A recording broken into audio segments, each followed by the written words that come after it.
I hope there's a whole lot of Christians in here.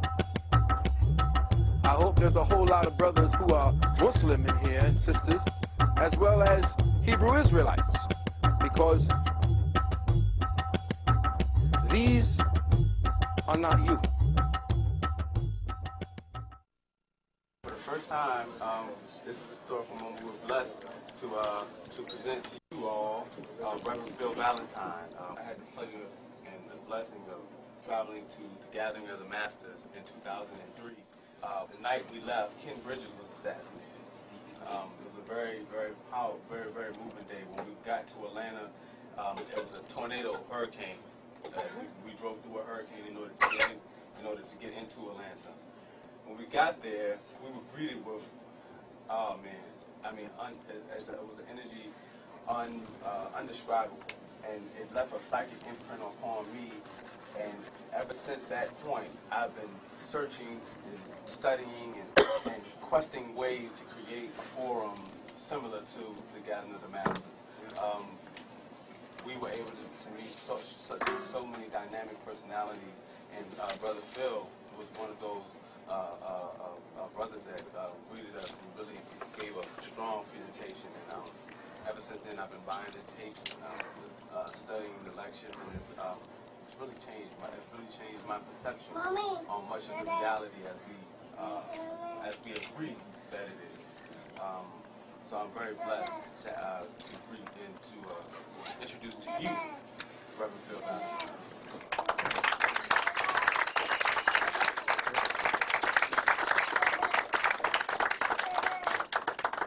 And let's keep it going for Brother Manifest, please, for all the work he's been doing.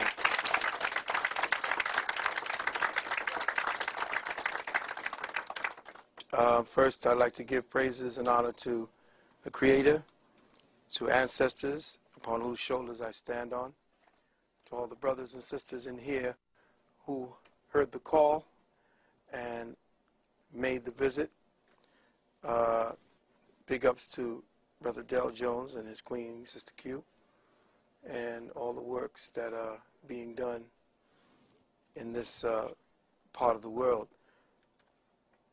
Dovetailing from what the last brother was speaking about, it's right in synchronicity with the fact that I'm going to be speaking about the so-called theory, or at least an aspect of Darwinian nonsense. But I've used it to positively bring about a lesson about what has happened to us as a collective people. I am a collection of different first world peoples, from my Fulani basis to my Olmec Mayan roots, to my Spanish Moorish roots. I'm like a mutt of different energies and genetic signatures, which gives me a unique perspective on a lot of things. And I have had to battle my way through all of them. I can float through different areas of activity and not be as conspicuous. So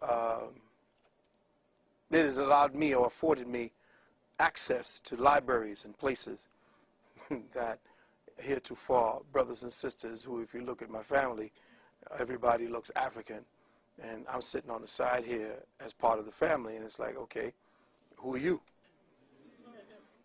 Well, I've always had an identity crisis because they couldn't tell where I was from, what I was. I just got everybody's genetics at once.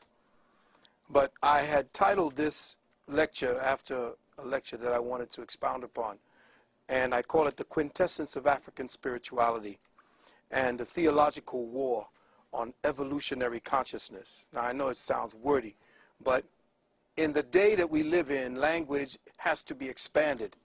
Language has to be stretched. The envelope around the perceptions that we have created for language has to be dismantled. So it sounds wordy what I'm saying, but when studied carefully, what I'm about to read to you is my heart. I don't usually just speak, because I could do that for hours. What I do is I put down a lesson plan and I read it to you. And then in the tapes, you see and hear and can rewind, but it is on track.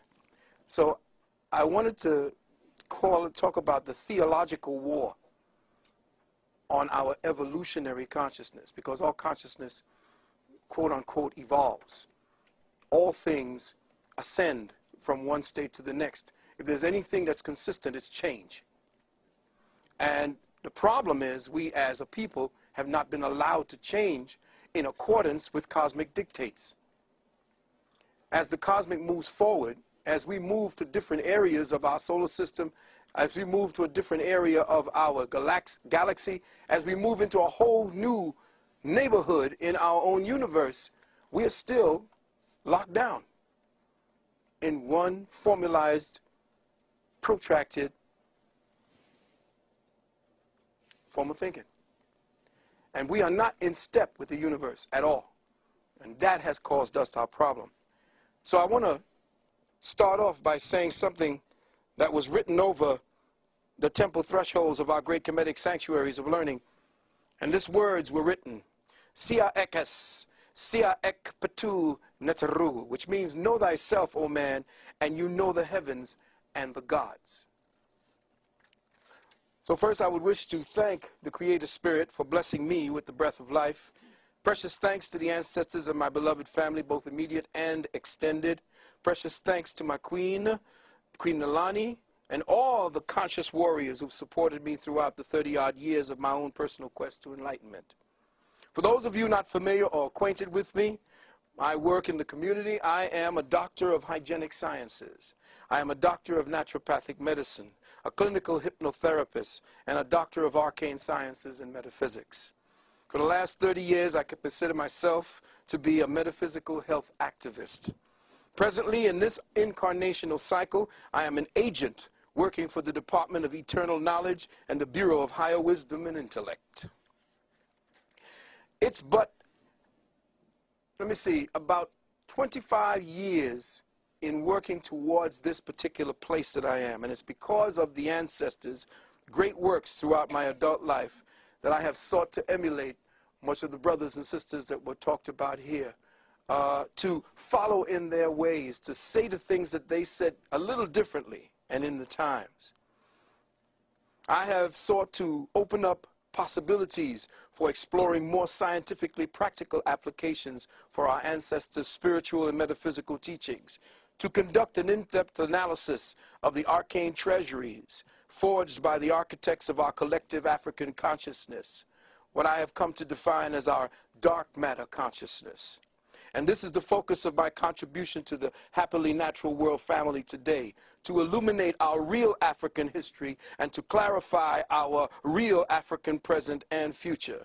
And for those of you who don't know me, real is all I do. And what we're about to do and what we're about to present is going to be as real as it gets.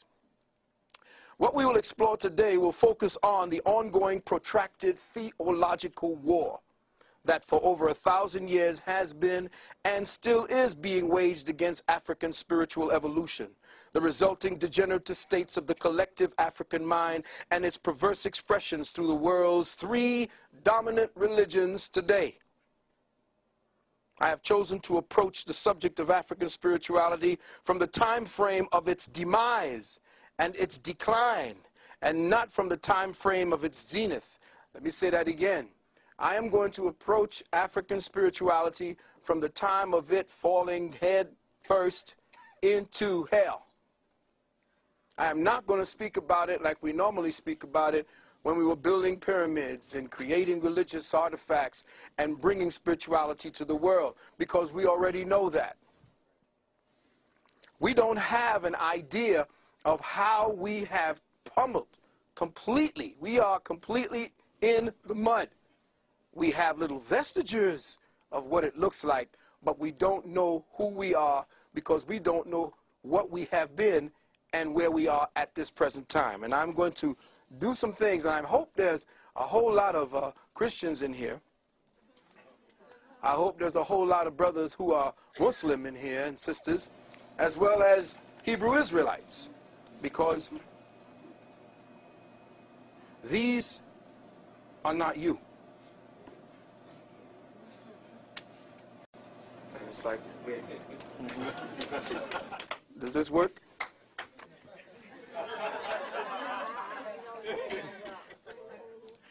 I thought the day would be better served and have a greater impact if the focus were placed on how African spirituality and all that entails was systematically dismantled as the world's primary conceptual construct of reality.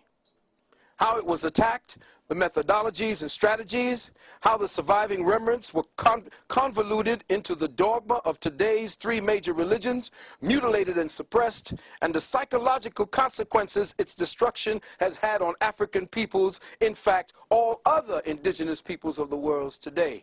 Beloved, for the sake of clarity, I'd like it to be known that I am speaking about African spirituality in a purely abstract context, the qualifying word African simply being used as a marker to define an instance in the flow of human evolutionary consciousness. I'm speaking of African spirituality as a globally recognized exercise of the higher perceptual faculties in humanity, even before the continent we now call Africa became known as Africa, Al-Kibulan, Abyssinia. So my account of the attack and the erosion of African spirituality on this planet begins approximately 2,264 years ago, circa 264 BC, in accordance with the Europeans' Gregorian time frame, with a man called Ptolemy Philadelphus, a Greek who ascended the Kemetic throne after its fall to Alexander of Macedonia, who tried to make restitution for the carnage and destruction of his predecessors by rebuilding the Kemetic libraries and schools. The reward he offered was great, anywhere between $10,000 and $30,000 at that time, per set of scrolls, the price depending on the in-depthness and thoroughness of the study submitted. Those who did not commit their philosophies or give their philosophies to the scrolls or to the manuscripts were allowed to dictate their stories to scribes, who meticulously wrote them down and logged them into the library. Many duplicates of each scroll and manuscript were also made for distribution to other libraries and schools that Ptolemy planned to build, which unfortunately never happened. All in all, Ptolemy secured before his reign, or during his reign, some 280 to 350,000 scrolls and manuscripts, constituting at that time what has to be and what was the most valuable collection of scientific and spiritual data in the known world. Ptolemy himself was said to have been a scholar of sorts, or at least he is a wannabe. But he had the same Greco-Roman delusions of grandeur, where he wanted to be declared a god. So he read many of the translated works in his library, and he discovered to his amazement that virtually all, of the many and diverse systems related to philosophy, religious practice, and the sacred sciences were literally based on one and the same conceptual principle. The evidence in the library showed without a doubt that all of the ancient sciences, religions, and philosophical writings were based on but one grand, and for our purposes here, African cosmological unity, which in itself had a legacy that pointed to a time even before most ancient, more African, let me just say, there is no place in the past that you could dig in that you will find your origin. Because you don't have an origin. You always was, always will be. And the problem is that every time we dig up and find Lucy, we're only finding a point in the reference of evolutionary consciousness. And that's where I'm going today. When we trace the evolutionary history of African spirituality to the time of its origins, we find documentation that reveals there was never a time that man was not. Let me say that again. There was never a time when man was not.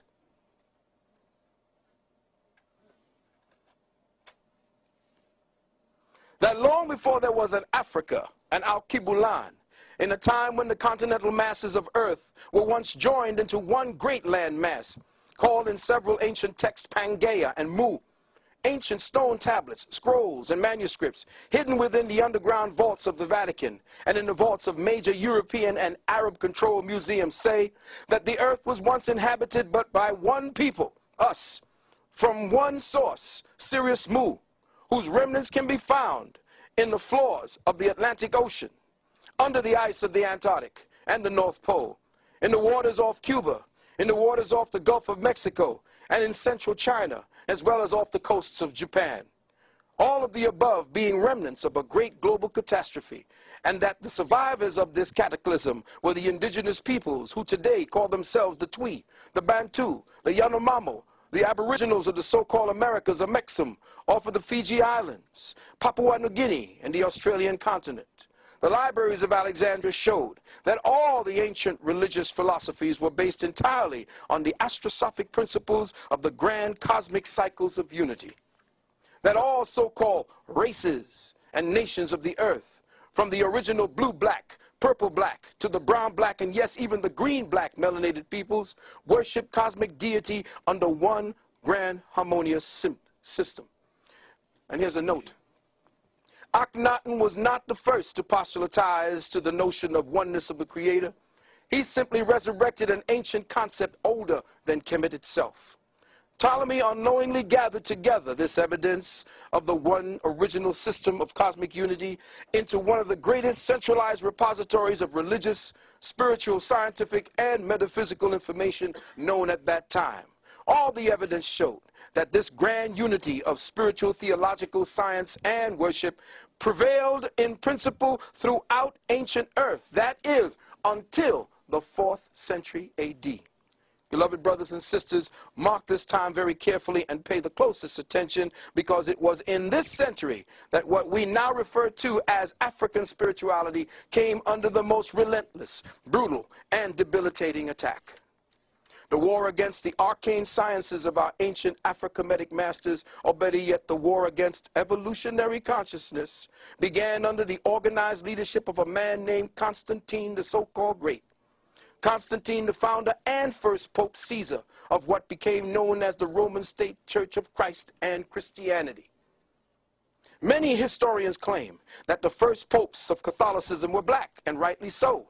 But these men were royal appointees, rewarded for their part in making Constantine Caesar, like Pope Sylvester, who at that time was nothing more than a bishop of the Christosites in Rome.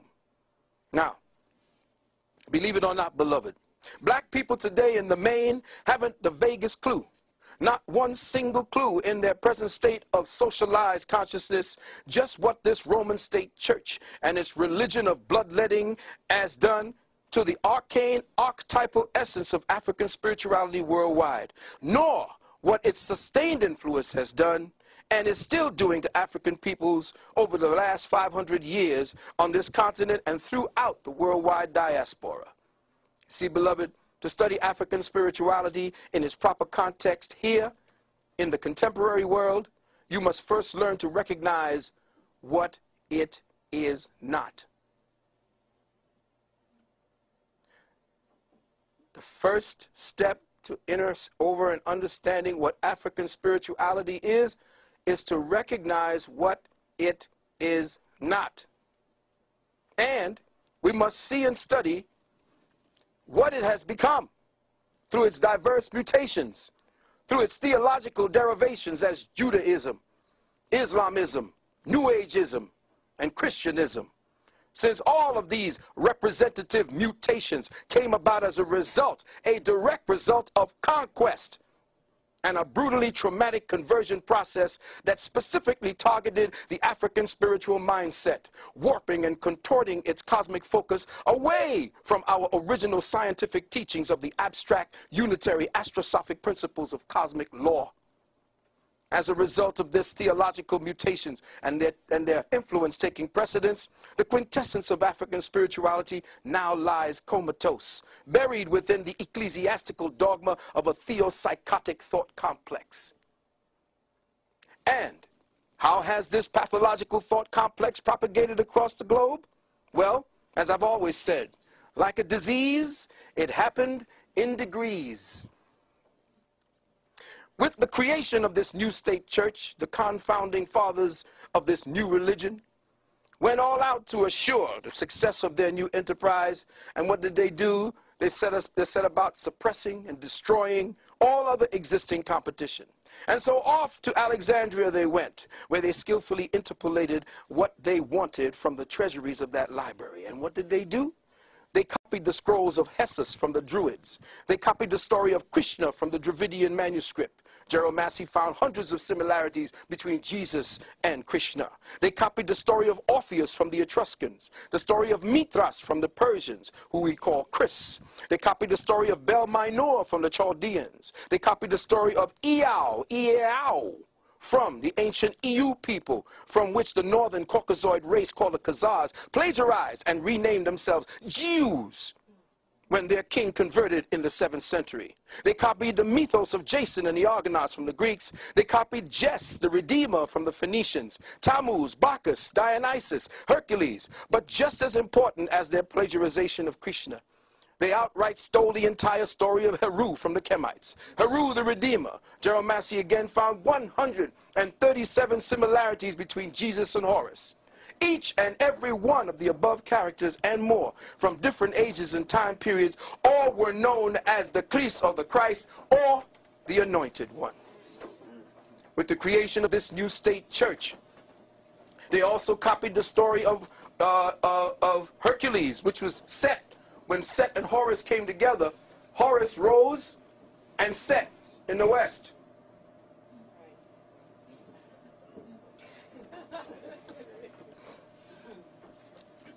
Yes, my beloved Christian brothers and sisters, I'm talking to you now.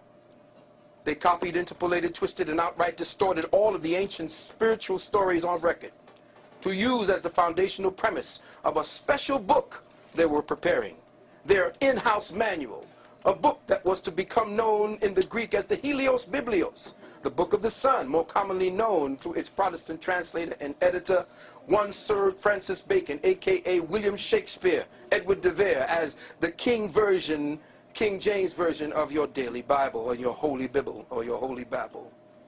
Now, to make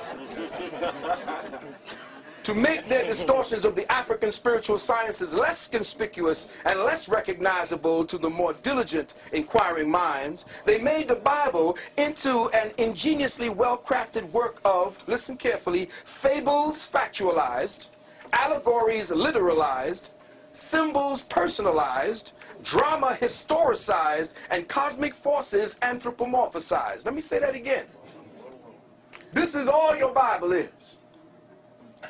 Fables factualized, allegories literalized, symbols personalized, drama historicized, and cosmic forces anthropomorphized.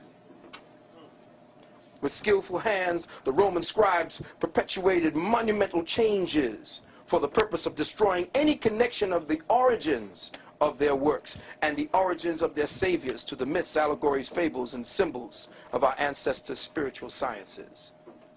Now listen carefully. Some of the most conspicuous changes made to the ancient tenets of African spirituality through the principles of unitary law were: the S-U-N of the universe became the only begotten S-O-N of God. John 3:16. The 12 celestial gates, or metaphysically speaking, the cosmic grid of Earth's third density space-time consciousness zone, called the 12 signs of the zodiac, became the 12 apostles of their gospel Jesus. Don't hurt nobody. 3. Bring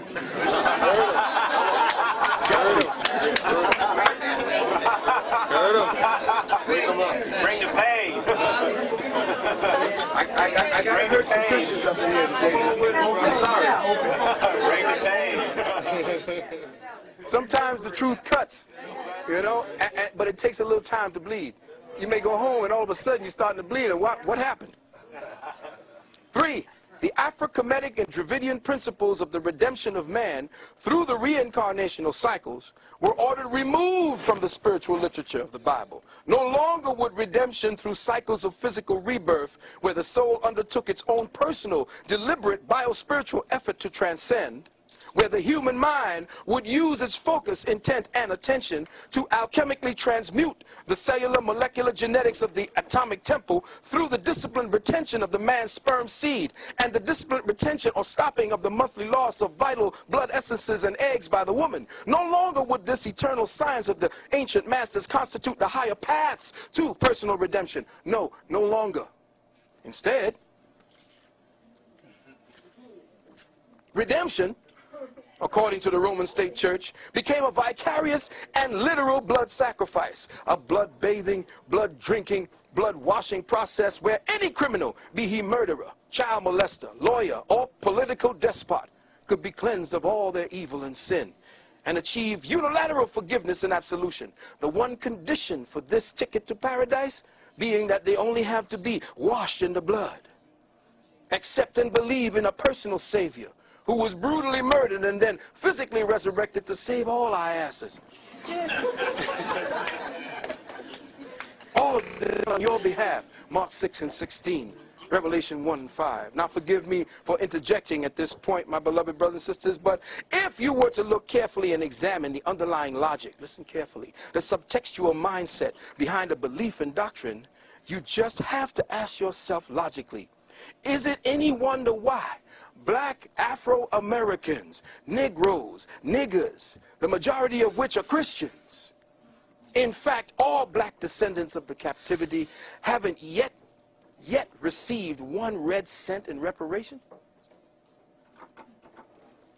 It's simple. Let's connect the dots and see why. By black people, Negroes, accepting the doctrine of vicarious atonement.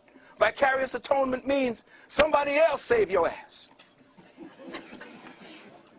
Just worship and believe, and you will see the kingdom. Because God, Jesus, got your back. By accepting the doctrine of vicarious atonement and accepting this belief structure as your own, you have not only denied the very existence of your ancient ancestors and your true our story, history, you have in effect forgiven your oppressor of his debt to you. For by his acceptance of this personal Savior, the oppressor's sins against you are forgiven. And since now you believe as he does, you and Jesus have forgiven him, and therefore he don't owe you a damn thing.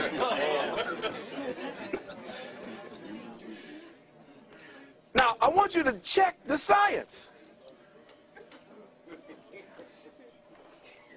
Jesus done forgiven the white boy. You being a Christian, you forgave his ass. And now you're going to ask him, look, I forgave you, but look, you know. He said, no, you're going to get your reward afterward.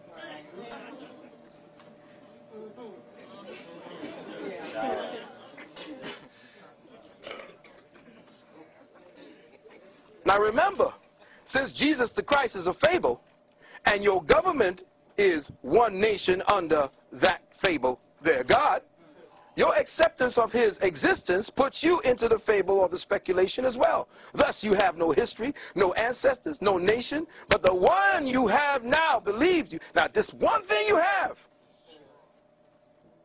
the one you now have, the one he gave to you through your acceptance of the fabled Lord Jesus Christ. Once you say, I am washed in the blood, that's the blood of your ancestors. This is what the metaphysical underground calls being caught up in the matrix. You see, indigenous melanated people do not see that the European has structured his present paradigm after the Shatar law of the imposter Jew. This government is a quasi-theocracy where your belief in the system makes it real. At its core, the government is a fable, a fiction. It is a direct reflection of the Roman state, church, fable. If you buy into one, you have automatically bought into the other. Now let's take a short look at the forming of the early church. Christian Bible says, by their fruits shall you know them. Let the church say, amen. All right now.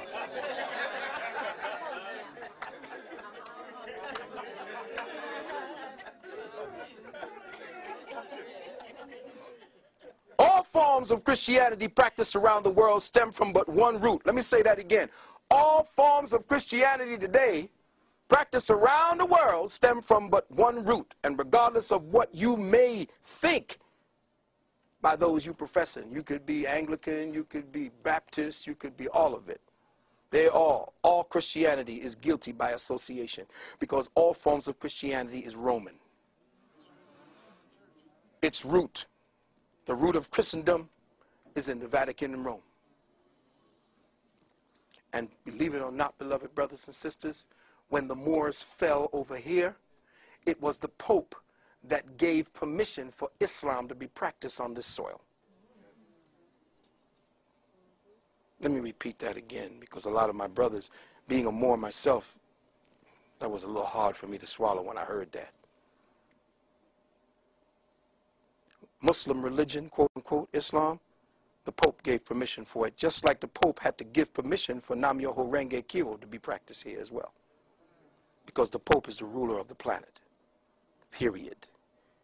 He overrules all law, period.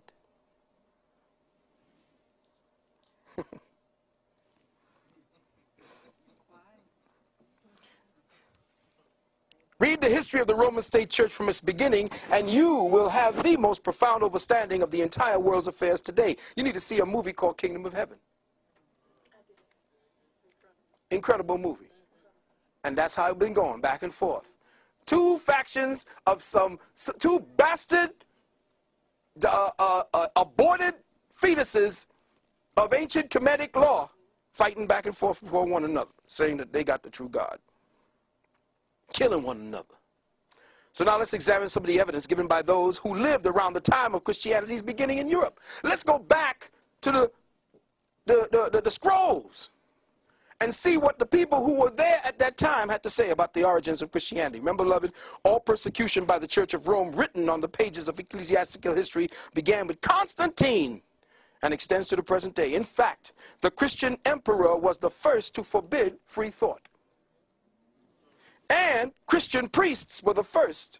Christian priests were the first. Let me say again, Christian priests were the first to burn books.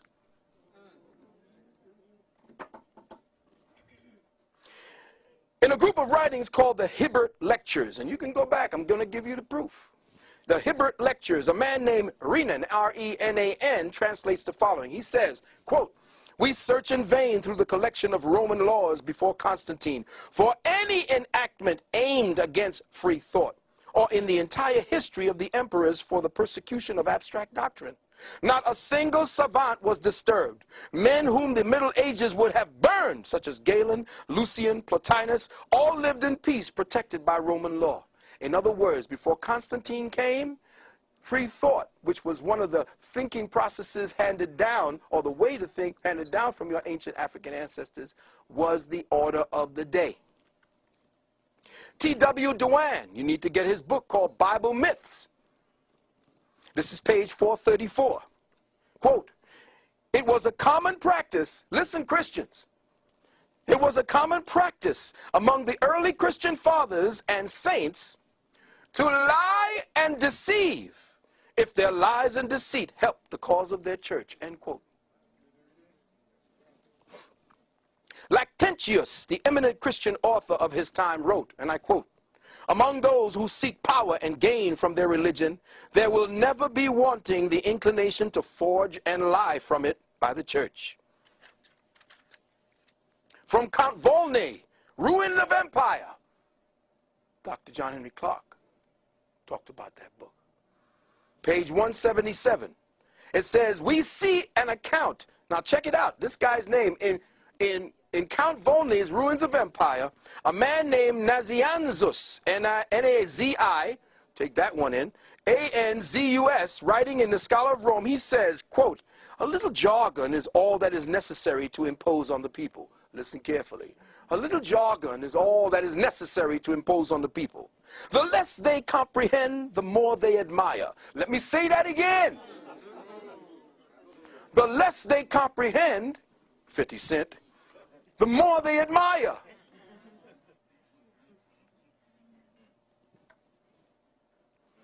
Our forefathers and doctors have often said, not what they thought, but what circumstances and necessity dictated, end quote. In Gibbon's Rome, Volume 2, pages 79 and 80, Gibbon writes of Eusebius, Bishop of Caesarea, one of the architects of the Nicene fraud that became Christianity, quote, the gravest of the ecclesiastical historians, Eusebius himself, indirectly confesses that he has related only what might be redounded to the glory of the church, and that he would suppress all that would tend to disgrace that religion. Eusebius, he spoke of his character, less tinctured with credulity and more practiced in the art of court than that of almost any of his contemporary. What he was saying was, this sucker knew how to lie, he knew how to cheat, and make it sound truthful. Johann Lorenz von Moschayem, in his book Church History, Johann Lorenz von Moschayem, in his book Church History, Volume 1, page 198, said, quote, it was held by the church that it was not only lawful, but praiseworthy to deceive, and even to use the expedient of a lie in order to advance the cause of truth and piety.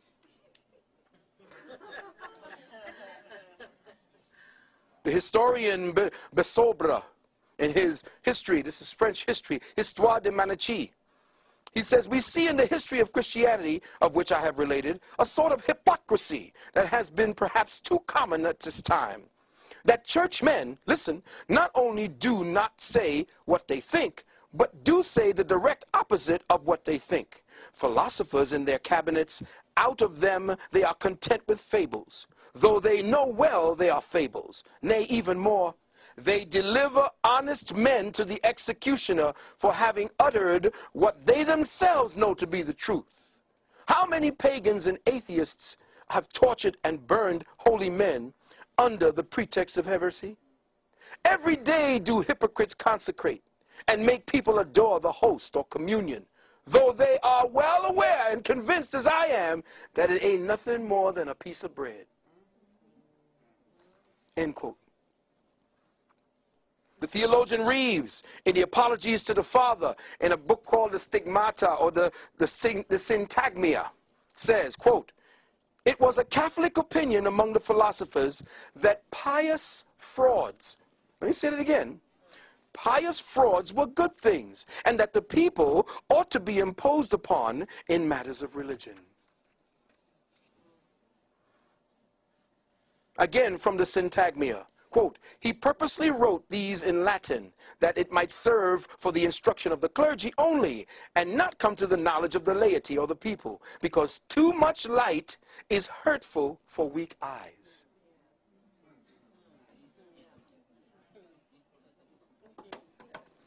T.W. Duane, again, there can be no doubt, listen carefully, from the evidence found, that had the objections of Porphyry, Heraclius, Celsus, and other opponents of the Christian faith been permitted to come down to us, the plagiarism of the Christian scriptures from previously existing pagan documents is the specific charge they would have resented or presented by us, or to us. These works were ordered burned by the Christian emperors. And now, beloved, in the final stages of my contribution to this theme, I would like to offer the following. And I'm a little reticent about having to use the following example as a qualifier for what I have presented, but in this case, necessity overrules prudence. In his book, Origin of Species, Charles Darwin spoke about a man who took care of a large flock of birds, namely pigeons. Now listen carefully. I want you to listen very carefully. I want you to just put aside, well, you can't help that, because if you're really listening to me, you're not thinking. You know that? Do you know how you can stop your thinking? By learning. Learning stops thinking. Let me say that again. Everybody want to go into all kind of meditations? You don't need to go into Om and all that old nonsense. Just start learning. Because right now you ain't thinking. Think about that.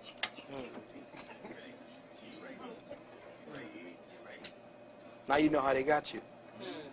Because the problem is that you don't understand as African peoples, as melanated peoples, that the greatest wealth that you pay to this devil is your attention. Because that's what they ask you to do. What? Pay attention. That's right. So now you're paying attention, they're getting wealthy. It's when you stop paying attention that they kill a few of y'all. Black boy gets shot by police 27 times. Now they got your attention. Now you're off the spiritual path and you're thinking along their path. Now, if you're going to sit down and cry about it, then you're dead. Go ahead and kill the man who killed that boy, then you're all right.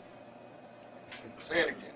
But don't sit back and, oh my God, oh my God. Do something about it and then go back to thinking.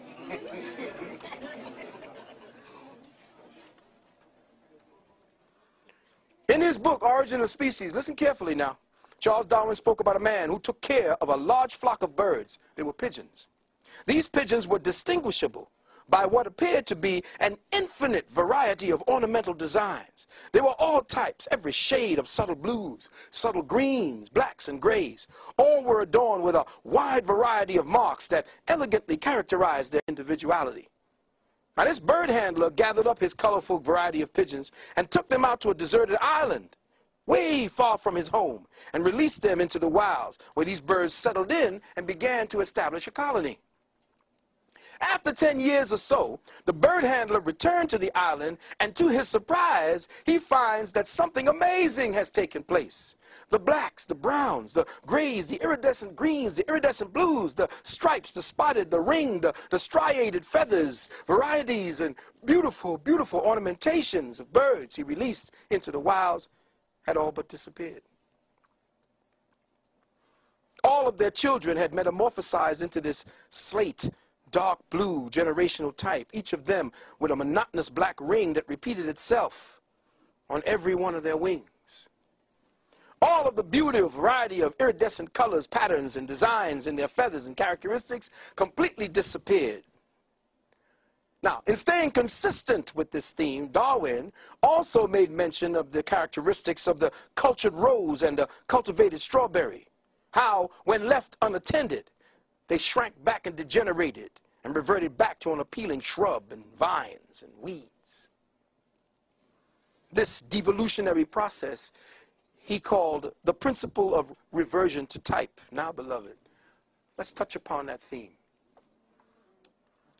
These examples may be construed in many ways, but for our purposes, there can be only one interpretation.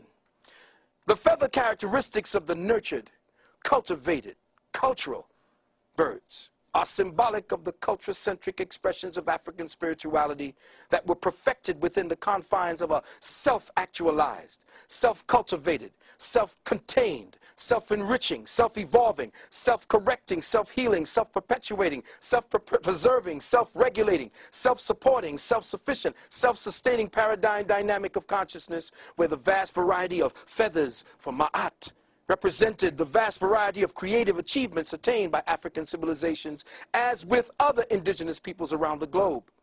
Here we use the markings and colors of the birds as the symmetric equivalent symbolic of the expressions of African spirituality. The blacks were spiritual sciences, the yoga, the meditation, the mathematics, the mystery system. The browns were the agriculture, the botany. The grays were the sculpture and the art. The iridescent blues and greens was the alchemy, the metallurgy, the medicine. The stripes was the architecture, geology. The spotted was the astronomy, the astrology, the psychology. The striated was the art of war.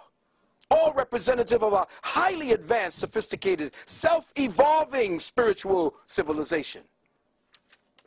Then it came to pass that these diverse Africans and their individually unique expressions of spirituality began to experience a series of sustained, brutal attacks for over the next several hundred years.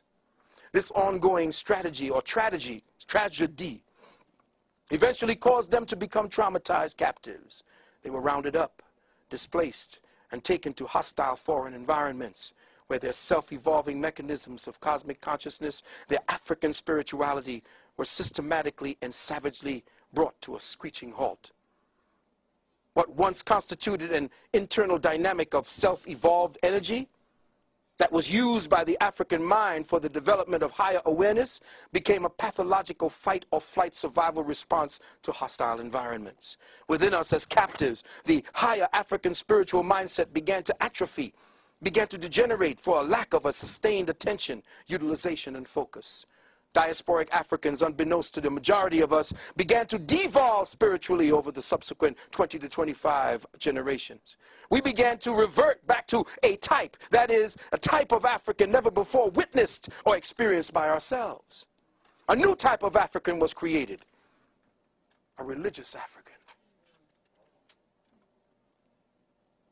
We began to psychologically metamorphosize in the hostile atmosphere of a Willie Lynch environment, which caused us to revert, or should I say convert. Let me say that again. Y'all didn't hear that. Africans didn't revert.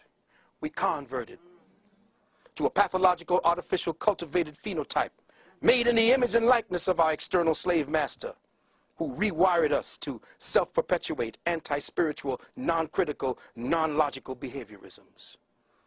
Beloved brothers and sisters, over subsequent generations, our pathogenic conditioning began to bear fruit. That under the psychological and genetic pruning tools of Willie Lynch, we became spiritually stultified, robbed of our archetypal memory banks, robbed of our genetic reflex to the creator spirit within us. Like the careful cultivation of the Japanese bonsai tree, African and indigenous peoples were spiritually, genetically, and creatively pruned for generations, so that our very soul's ancient association and connection to the triple black cosmic mother would systematically and continuously be diminished. Mighty oaks, redwoods, and baobabs reduced to the size of shrubs, thistles, and weeds. Anybody know what the Japanese bonsai tree is? You can turn an oak this size. All you got to do is just keep pruning it. And that's who we are. Well-pruned bonsais. And to seal the bargain, to shut the door forever, the slave master pruner taught and conditioned the traumatized African mind to supplant his natural, abstract, metaphysically reflexive, inquiring mind with that of the non-critical, non-questioning, non-analytical functionism of the religiously indoctrinated mind. With reference to the examples given above about the rose, the strawberry, and the birds, African spiritual scientists were actually and acutely aware of this fact called the principle of reversion to type. They considered it in every real work that they have ever done. They always knew that man would revert back to type if he did not keep his culture. This they describe in their depictions of the tenuous polarity of equilibrium between Set and Heru, between Set and Osiris Osar. You see, these were cosmic forces that represented a form of gravitation felt between the higher and lower natures of man. Heru, Set, all of these were not people. Just like no man, no woman, no nothing ever existed in the Bible or in the Quran. Oh, man. Tell a Christian he didn't have a history. Tell a Muslim that nothing like that ever existed. Tell a Jew that none of these patriarchs that they're talking about and gods and forces that never existed. And my own brother will kill me.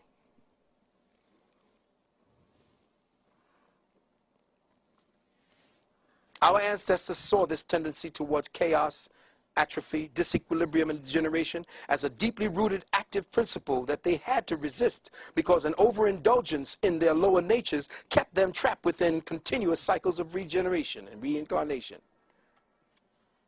All that said, when looking at ourselves today, how do we describe what we see? How do we describe and define this new paradigm mutation of the archetypal African spirit? Who is this pathogenic devolution of African spirituality? Who is this doppelganger, this schizophrenic twin now identified as a Negro, an ex-slave, a nigger, a black, an African-American, an Afro-American, a minority, underprivileged, undereducated, underclass, Muslim, Hebrew, Israelite, a Christian? All of the derogatory terminologies that we in our state of spiritual amnesia have come to claim as our own identities, terminologies, substituted for our rightful classifications as the dark matter father and mother of civilization, the cradle of civilization, astronomer, astrologer, scientist, doctor, alchemist. But you're a Christian now. You're no longer a mason, a sculptor, a scribe, a botanist, an agriculturist, a geologist, an architect, a psychologist, a warrior, a Kemite, Kushite, Ashanti, Dravidian, Olmec, Mayan, Moor, Twi, Bantu, Zulu, Yamakra, Yamasi, Creek, Seminole, Sumerian, Atlantean, Lemurian. You see, beloved brothers and sisters, today religious-minded Africans and indigenous peoples, both here and on the continent, have a genuine, deep-seated paranoid schizophrenia of actually being associated with the above descriptions of our ancestors. None of y'all want to say that you're African. None of y'all want to say that you're from there.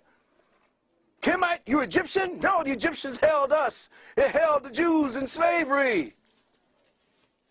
They even got black people in the Hebrew Israelites really believe the Egyptians did that.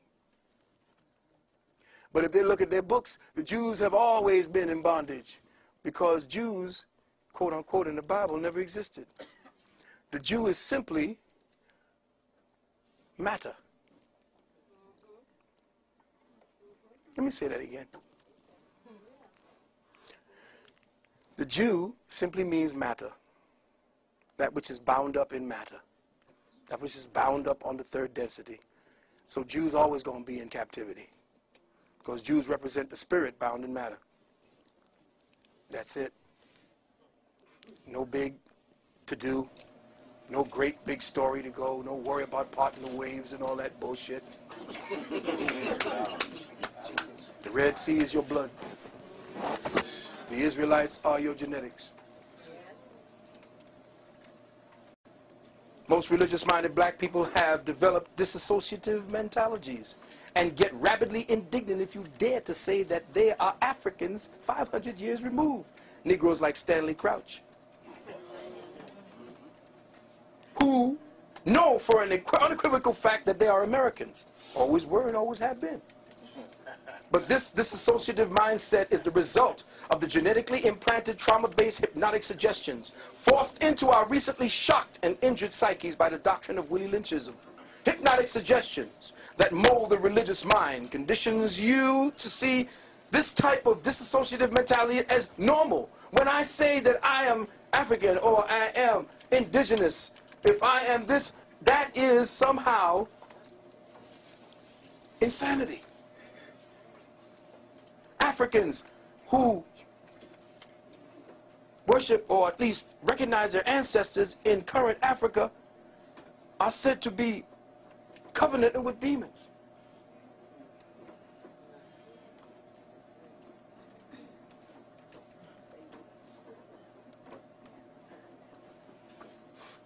Any thought that entertains the fact that you are an orphan of African spirituality and consciousness is met with a discernible disturbance, a kind of queasiness deep in your chest and your bowels, doesn't it, Christian? Isn't that how you feel, Christian? You feel a kind of queasiness when I say you're African. You kind of start getting upset because the Jesus demon starts working you. This is the artificially created, fragmented psyche kicking in. The altered state artificially created by trauma and the combination of hypnotic suggestion.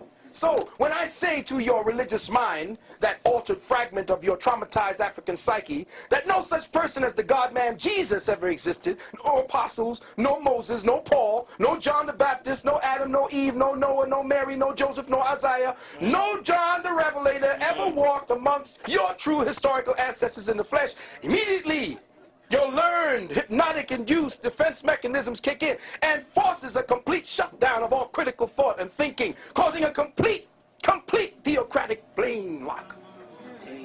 Ooh. Yes. My beloved brothers and sisters, in closing, I'd like to bring 2 points. One, African peoples, in fact, all indigenous peoples, were once guided by a cosmic spirituality cultivated from an external relationship with Nature Mother and an internal relationship with Father Spirit. We mined and cultivated from within ourselves the most beautiful, wondrous, and exquisite treasures from the realms of dark matter consciousness. that still stand as eternal testaments, unmatched on the soils of North America and South America, Africa, China, Europe, in the depths of the Atlantic and the Pacific, under the ice caps of Antarctica and the North Pole, and yes, even in the semi-desolate plains of the planet Mars, and on to the moons of Europa and Titan. These monuments, carvings, and papyri persist as eternal declarations of the quintessential creative African spirit. But brothers and sisters, what in the Creator's name have you erected since? What have we created? What testament to cosmic intelligence and our spirituality have we recently etched in stone or ascribed unto papyrus? What last names have we turned? When last have we turned lead into gold? Or communicated with our ancestors, nay, with our progenitors on Sirius and Orion, now that we have reverted, or rather have been converted to a type, now that we all got religion. Brothers and sisters, language, as the brother said, is the rudimentary instrument or system for encoding the perceptual measurements of time, space, and dimension. This is precisely why our ancestors were so meticulous in their use of expressions of the letters and words and language. This was especially true of the Dogon people. In the Dogon mystery system of occult science, knowledge, understanding, and their natural evolution into wisdom were arrived at through synthesis of 4 psychospiritual principles of attention and discernment. These 4 psychospiritual principles were called the Gidi-so, the Beni-so, the Bolo-so, and the So-dai. The Gidi-so was the front word, the Beni-so was the side word, the Bolo-so was the back word, and the So-dai was the clear word. And what's happening today is you only know how to learn the way the white man taught you, with the front word. That's why our brothers and sisters started saying you fronting.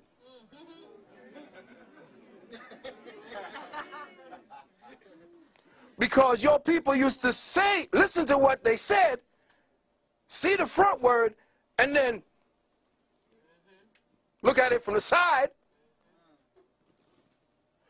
and then look at it from the back, and say, you full of shit. Because all of what you have said don't jive. It ain't 360. That's why they took your tongue, like the brother said. Because it was not the clear word. After the 3 sides were seen, then it was clarity. And there is no clarity in this language. That's why I have to use all kinds of weird, different kinds of interpolated, patched together words to get you to enter and understand what it is I'm talking about. Who is this crazy motherfucker talking this nonsense? If you go back on the tape and listen to the tape, it's like, what the hell did he say again? Rewind that. These 4 vibrations or variations in the operative use of focus, attention, and understanding constitute the most precise and complete use of the cognitive powers of the brain for the comprehending of the true meaning of a given or expressed reality. It is processing reality in 3 dimensions. No word, letter, or gesture is taken for granted or simply at its face value, because observing a phenomenon from the front, side, and back allows the brain cognitive instruments to geometrically triangulate the essence of the subject. And you think in geometric terms.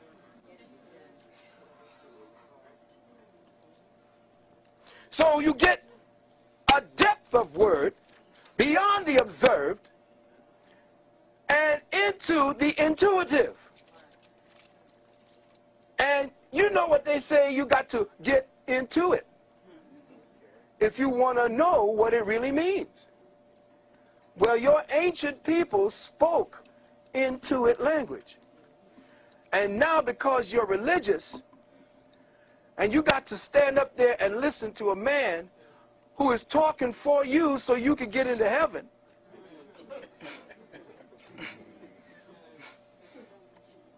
Now that's some deep shit. You gotta think about that.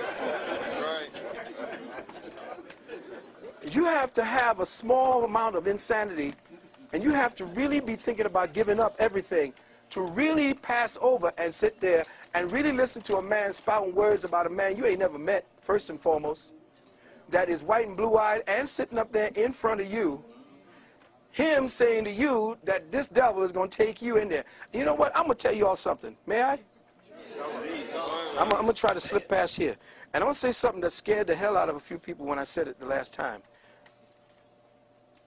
Your first redeemer, if you want to stay within that pantheon, was Lucifer. I told you Lucifer was your first redeemer. Now, I told brothers and sisters that as soon as a cracker tells you to run from something, run to it.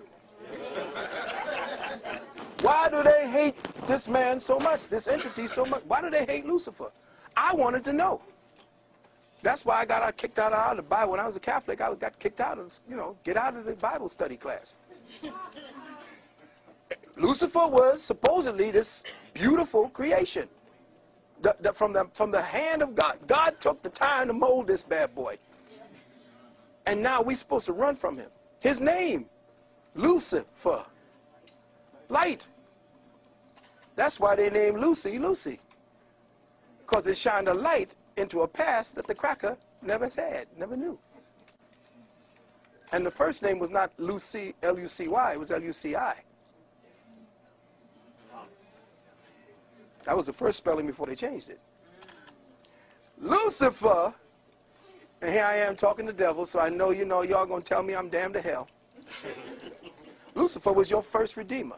How was he your first redeemer? He was your first redeemer because he came into the garden and got you all out.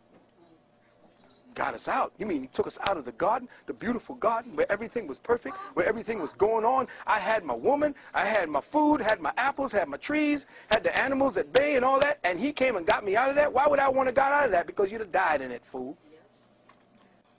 Adam was in perfection. If everything is perfect, it's dead. It's in stasis. There is no movement. So Adam had to be kicked out because Adam would have died in the Garden of Eden. Adam was kicked out of perfection and kicked into perfecting, which is the true perfection. So when he went out in the kingdom, he went out into the kingdom of Nod. Adam, or that which was the spark of the Creator, which was the Atum, left out of the unity, which was the light for the Creator, and into the darkness of the knowledge of itself. In fact, the Creator, being all knowledge, couldn't know itself. If you are all or something, you don't know what you are, because there are no boundaries to you. So the Creator knew that it had to create boundaries to know itself.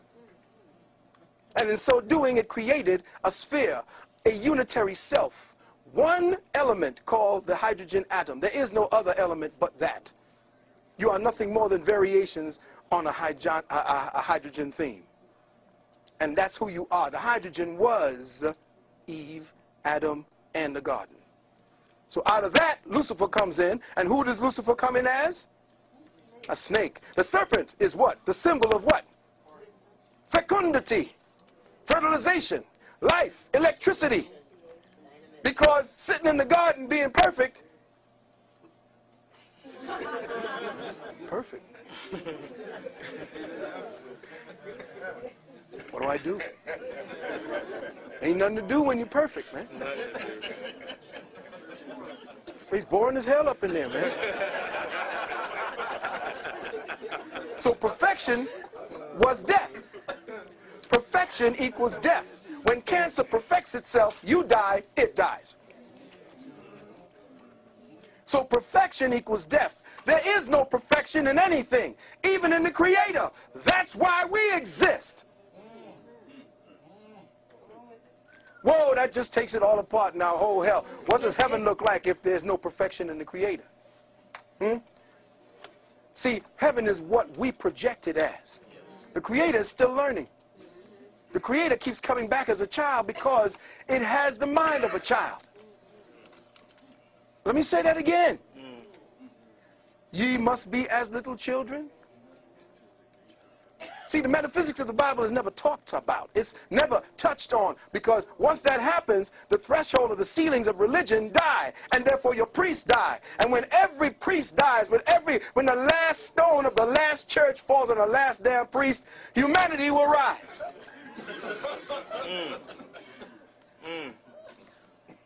So until we understand that perfection equals death, and that we as African peoples fell to this plane in order to perfect God.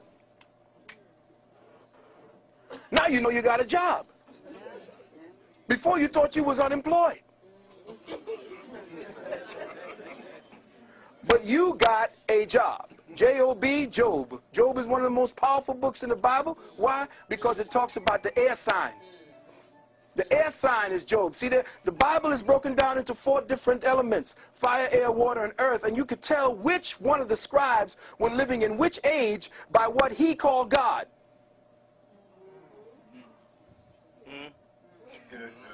See, the Bible is slick because it's a composite of over 350,000 years of information.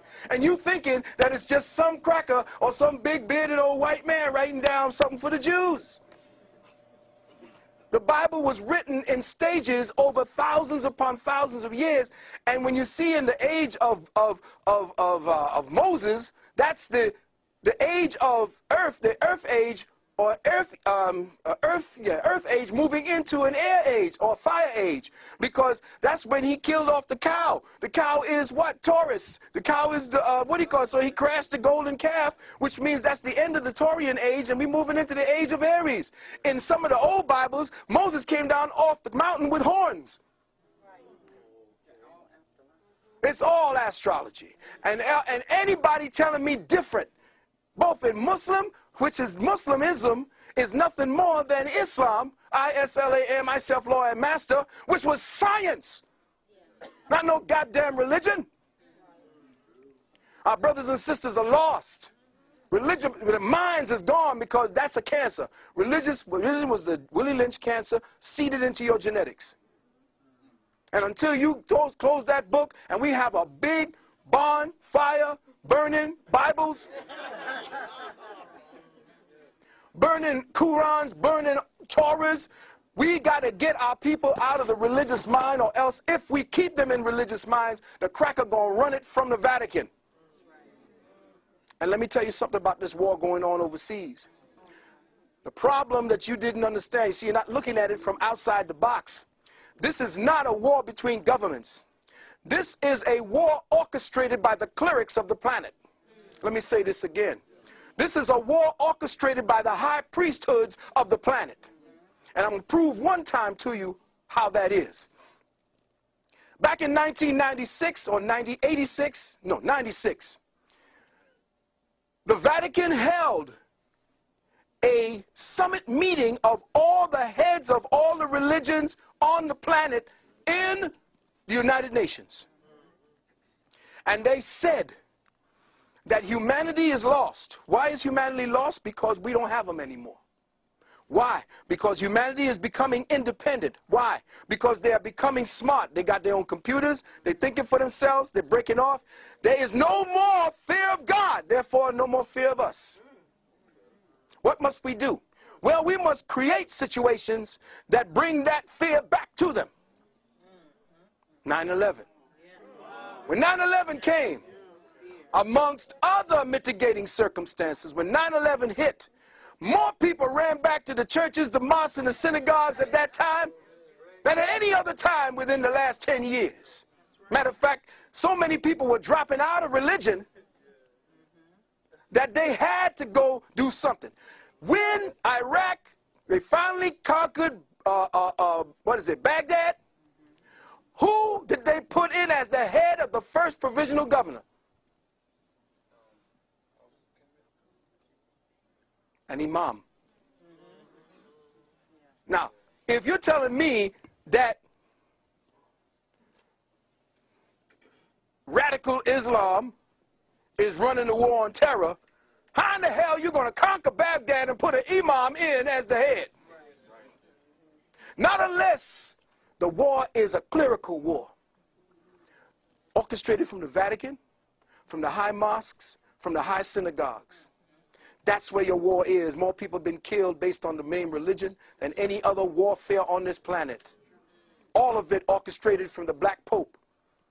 These last 60 to 100 years, to 150 years, the Black Pope in Rome. Not the white Pope, you see. There ain't a black man as the Pope. I'm talking about the Black Pope, the general of the Jesuits. His name is Hans Peter von Kulvenbach, a German Jew, who'd you just put into your popehood as the Count Nosferatu? What's his name? Another damn Nazi. Jew. You're watching Arnold Schwarzenegger. They're going to change the so-called Constitution, and you're going to be Zeke Highland with your boy. You're watching the Nazification of the planet, but being orchestrated by the clerics. Religion has kept you hypnotized, making you believe God is outside of yourself. That's the secret to this age. And let me just drop something else on you. The age of Aquarius. Everybody happy the age of Aquarius is here? Oh, that's interesting. Nobody is interested in the age of Aquarius, huh? Anybody know what the age of Aquarius is? Yeah, run it to me.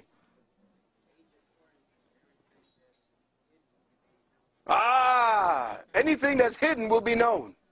That sounds very nice. But the age of Aquarius in the first stages is the age of faggotism. Oh, y'all didn't know that, did you? Oh, you see, y'all thinking, oh, this is the dawning of the...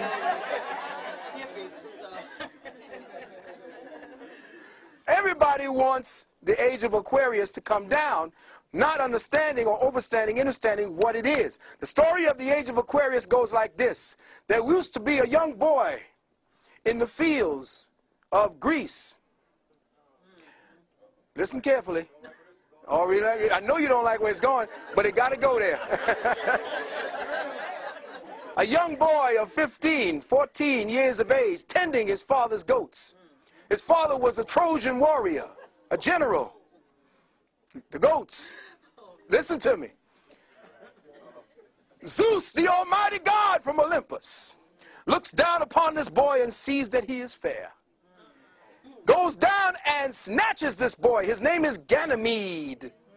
Snatches the boy Ganymede and takes him and rapes him continuously. You are fair. I love your behind. Give me your behind. Give me your mind. Give me your behind. So he says, oh, you've been so good to me. You've been so good to my members. I'm going to pass you amongst the other gods. So he passed him amongst the other gods. And they took him and raped him and made sure he was theirs. This young boy named Ganymede. Now, for his reward, he was given a cup. He became the official cupbearer of the god.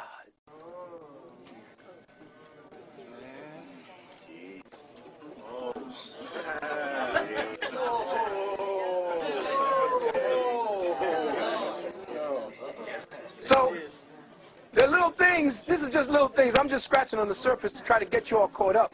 Now, I know I came from Christianity to consciousness lockdown. All of it now is an interplay. All of it is an interplay for your whole lockdown. As far as your health is concerned, as a doctor of naturopathic medicine, I am seeing the result of the genetic engineering coming at me every day. I know what it's like. That's why I do my best to use organic. I can't find it. Now, here it is. You can tell the cracker is dealing some serious stuff with you. He's got you with tons of poison in your food, and you pay a little bit of price. But for prices with no poisons, no added shit, you pay more money. Something wrong with that then. That's why we got to grow our own food and why our land. Now, did you know that back in 2004, and here's the problem with us, we're not keeping up to snuff, and this is where I hold the brother Moors, the head Moors, the old schools, the old head Moors, who kept all this shit from us. Do you know in 2004, all the lands that we call the United States, because the United States is not a country, it's a corporation. And it's a corporation belonging to King George. And King George fought the Revolutionary War against us, not to fight us so we could keep the land, but to get us into his corporation. Because he was not only king of England at the time, he was king of France. The United States was his corporation. And your boy Benny Franklin and the rest of those bastards were all part of the aristocracy of England. Do you know that the art of war and Sun Tzu was one of your signers of the Declaration of Independence? I mean, and all that shit? Because they were there, they used that same tactics. Sun Tzu's art of war became the catechism of the Jesuits. You talking about my constitutional rights. Nigga, you wasn't there when they signed it. You can't ask for no rights from Constitution because you're part of the fiction. And if you're part of the fiction, then you're going down with the fiction. Unless you come out of the fiction and reclaim your name and take that straw man back from the jurisdiction of the state, you're going in with everybody else. The fiction is over. Now they got the people set in place. They got cells called the Mitzrayim right here on your soil. It's over 150,000 soldiers trained by the Mossad, cells of terror, waiting to wreak havoc on your soil. And they are all polished. They all cells waiting to attack. That's why they got to give you a serious crackdown at this point. It's got to be heavy at this point because you all are complacent, you're ripe, you're ready, you're juicy, you're fruity. You're too busy ready with your bling. They don't give a shit. They're coming after you now. If you don't know, you say about give up your gun for a hamburger or some shit. No, clean your gun. Quick question. Yeah, my question is, Phil, it's like, this is excellent. I'm enjoying it. What does the average person do who's working a job, who's living here? Do they leave the country? Do they start growing their food? Do they catch the mothership up? Do they go into their first eye and come out on the third eye? So in practical terms, you know, let's just say for people in this room, do we form a bank and then, you know, buy half of an island somewhere? What do you recommend? Because most people, like you said, they're going to, if this does happen, they're going to be put in prison, they're going to die, they're going to starve. So what do you recommend? What do you see based on history? What do you see the people who have been assaulted and insulted like us, what have they done to escape or to elevate out of this? Okay, that's a very good question. And I got to say, it ain't happening. It's all dead. And I'm going to say this. The only time people going to wake up is when shit hits the fan. No change, no revolution starts from the top down. The Revolutionary War was fought with 1/3 the population. The rest of them sat back and had picnics watching the shit from the field. War, as you see it, getting ready to come down on the people right now, unless the people become uncomfortable with their present condition, nothing's happening. Until they start feeling the pain, nothing's happening. It's when a spark takes up. As soon as all this shit is no longer relevant and the people are burning and going after not just their homes, but the crackers' homes, until you start seeing the police, all who are ready for your ass, been ready for the last 25 years. This is what brothers have been telling me who've been coming back in training out in the Midwest, in urban warfare, house-to-house shit, telling me they got some shit for our asses. Until the people say enough, nothing ain't getting done. And remember, if you're thinking about leaving to go someplace else, I say no matter where you go, there you are. It don't matter where you go, it's all over. Right? Everywhere you go, I went to London, it's there. These crackers are in there with their guns. Every place you got a system in place that matches the cracker's own mentality, he has it in lockdown. Like Deborah says, it's now becoming too much for us, for him to handle. He can't handle all these Negroes. There's too much of them, and he ain't reproducing. He's got cells now of artificial wombs where he's growing a whole nother generation of crackers. This is real. So for me to say to you, okay, drop everything, get rid of your job, Get a weapon, go off into the mountains and get ready. Grow your own food, get a book on agriculture, don't worry about what you look like. Start thinking about 5 sofa ahead. Start picking up organic, therapeutic grade essential oils, because that's the way you're going to be able to deal with all of the diseases and sicknesses. There's one that I use called Thieves. This was a formula that they used to use when they were robbing the graves during the plagues. And when they caught up with the robbers, they were saying, well, how come you ain't sick? He said, well, we use these oils. I got those oils if you want to deal with them. These are some of the things you can only do to get prepared. But to tell a person, stop working, stop doing this, it's like trying to stop a truck, Mack truck, fully loaded, going downhill with no brakes. Brothers and sisters are too locked into their paradigm. The majority of us here would not get together, let's get a pool, let's get some money together. But hell, money ain't going to be worth shit.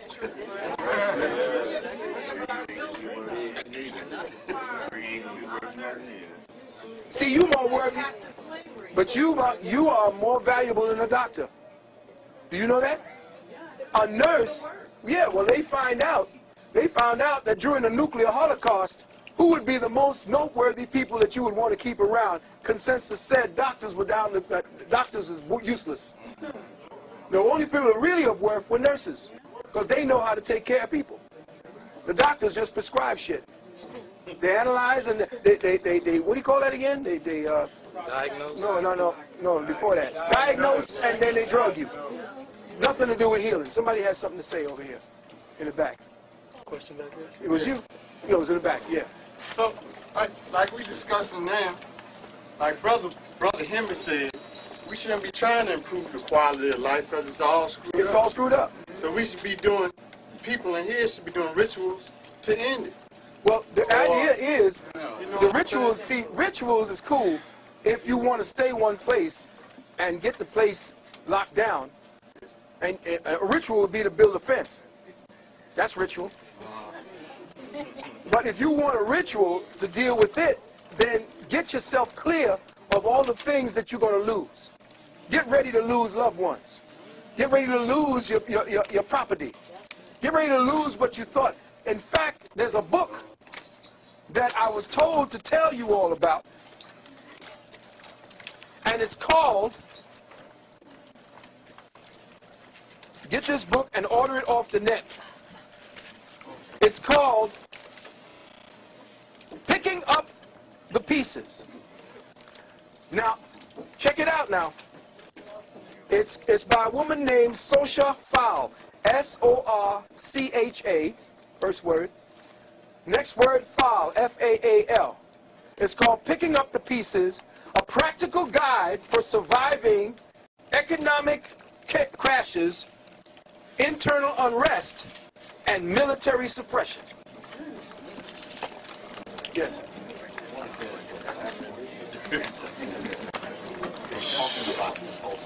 Yeah. One of the things that is critical not to get all bent out of shape about what's getting ready to happen. Because if it doesn't, people are going downhill. Yeah. It's got to happen, just like you said, come out of the Garden of Eden. Black people, the way they're going right now, they're going to basically, it's not going to be good. They got to be woken up some kind of way, and no other way it's going to work. It's good. But, Yeah. but the thing that they're also saying is that, well, nothing can be lost. Because all knowledge is stored on the other side. Of course it the is. time. Your Akashic And as records. long as we maintain the ability to communicate with the other side, that, in my opinion, is the most important thing. Because no matter what happens, how bad things get, you can always go back. You can always do real Sankofa and reconstruct. Exactly. But again, we have to keep the records intact. The reason why they are giving us the food they're giving us is to delete the Sankofa records. Remember, every time you eat, you teach your DNA. And the more you eat foods without seeds, see, if a thing ain't got a seed, it ain't got a nature. It ain't got a lineage. It may be anything. Frankenfood. Yeah. So what you're looking at is the way to destroy and delete the ability to recoup that knowledge. And that's in the food that you're eating. Here's the other thing. Next 3 months, economic chaos predicted. Currency devaluation. Overpricing on real estate. No one outside the country accepting U.S. currency. Now listen to this. You go up to a website called whatdoesitmean.com. Whatdoesitmean.com. This book called Picking Up the Pieces is a book where the author went around to all the different countries where dictators were and talked to the people who survived the dictatorship. And the people told them all the things they did. How to bribe guards is in there, and government officials. How to kill and distance yourself from the feelings. What to do, where to go, how to grow your food, where to go, how to set up enclaves of protection for one another. It's all in that book. And it happened where she went to Poland, Nazi Germany, people who survived there, Russia, parts of Cuba, where else? Over here in the United States. But all the people that had all the records of being under the very same regime you're about to come under. They wrote this book, and she said, hurry up and get it, because she don't know how long they're going to keep it on the line. So when we leave here today, based upon what we have now structured and found out, I'm giving you what I can, to the brother who's sitting. I'm giving you what I can, a wake-up call. How we as ingenious Africans have always found out a way around things is that we first had to know what we were dealing with. Once we knew, then the ancestors who are there to always give us a way through. Always start beaming through. Yesterday the ancestors were there because the drums, I'm trying to write and get ready for today, and the pencil was there. I couldn't put it on the paper. I just had to stop and say, okay, take me. Do it. That's what we need. And like what brother was saying about the ritual, yes, but the ritual has to be proactive. It can't be just you sitting there lighting candles, burning, calling a couple of names. You got to seriously be dancing. You got to feel it. If you're making love, don't just be... Where the kids at? What you're doing is that you are using the sexual force, which is the force of the universe, the creative force, through the female. See, the female is the ground. She's the soil. And when you're making love to her brothers, sometimes you just blank out. And you go someplace else. And she's just a soft, nice feeling body, and you just in your own mind. That shit gotta stop. Sister, the two of you all got to sit down and face one another. If you're all in love with one another and you're really about that, because making love is about you making tomorrow, making real. The mind of the woman is a soil. Her mind is a computer mind. All right? It's a personal mind. Now, let me give you the science and the metaphysics. The female is me.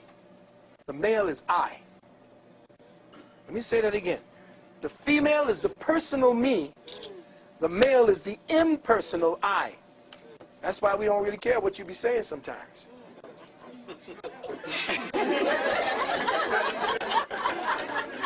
Hey, listen, am I being real or what now? That's right. That's right. It's like, yeah, okay, What was that? Okay, baby. Yeah. Okay, baby, yeah. Yeah, okay, I'll take care of it right away.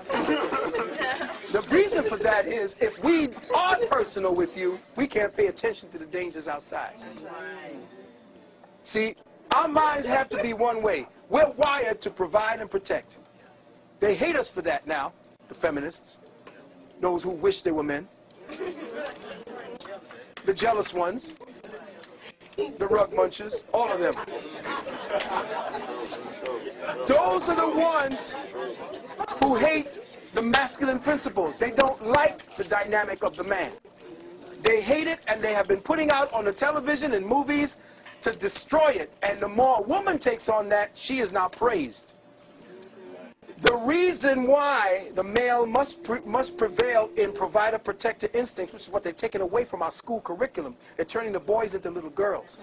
They have to sit like little girls. They have to act like little girls. Boys ain't girls. From the time they're 6 months of age, they have testosterone flowing through their system, which is another reason why you can't be giving your boy children soy. That's why you're turning out all these faggots. And stop worrying about your boys. You know, let the boy cry first 6 years, and then give him to the father. And you fathers out there, it's time for you to start stepping up, because those are the warriors of tomorrow that's going to take your goddamn fat out the fire. And if you ain't training your son to be a killer and a warrior and a provider and a protector and a father, all of what's necessary for tomorrow, then you ain't no damn good, and they might as well cut your lineage right there. So the idea of what's getting ready to come down now is that between you and me, sister, making love ain't just about getting some nuts off anymore. Making love is one of the most powerful energies out there, but they got you doing it for all the wrong reasons, with all the wrong reasons in mind. And see, the thing is, crackers need the sex energy to keep the diversion away from the spiritual energy. You can make love spiritually. Now, the thing is, the personal me is what is the magnetic force that takes the impersonal I energy and manifests it through her mind. Now, you sit down with your queen, or whatever queen you have with you, because it don't matter right now. If there's a sister and a brother, and sisters, don't, I'm up against the wall, but I know the whole manifested universe is polygamist. Let me say that again, sisters. The whole universe is polygamist. And the problem here in America is that you can listen on the other end of the phone to your good friend, who you call your sister, about her problems with a goddamn man beating on her, with her one child. You got a good man at home. A good man, and you love this sister. That's not African, that you can listen to her misery and crying and then hang up and then go back about your business, cuddling up with your man.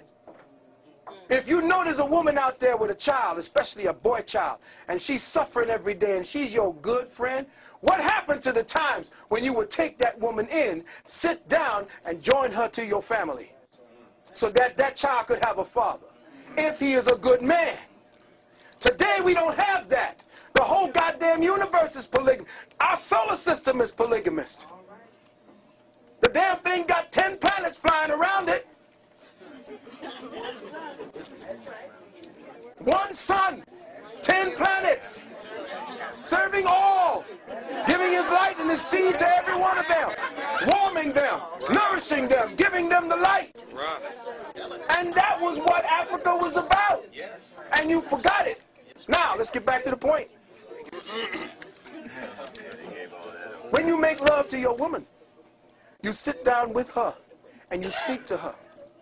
And brothers, understand, overstand, and understand. The years I have taken to study this beautiful system called female, woman, she fiends for words.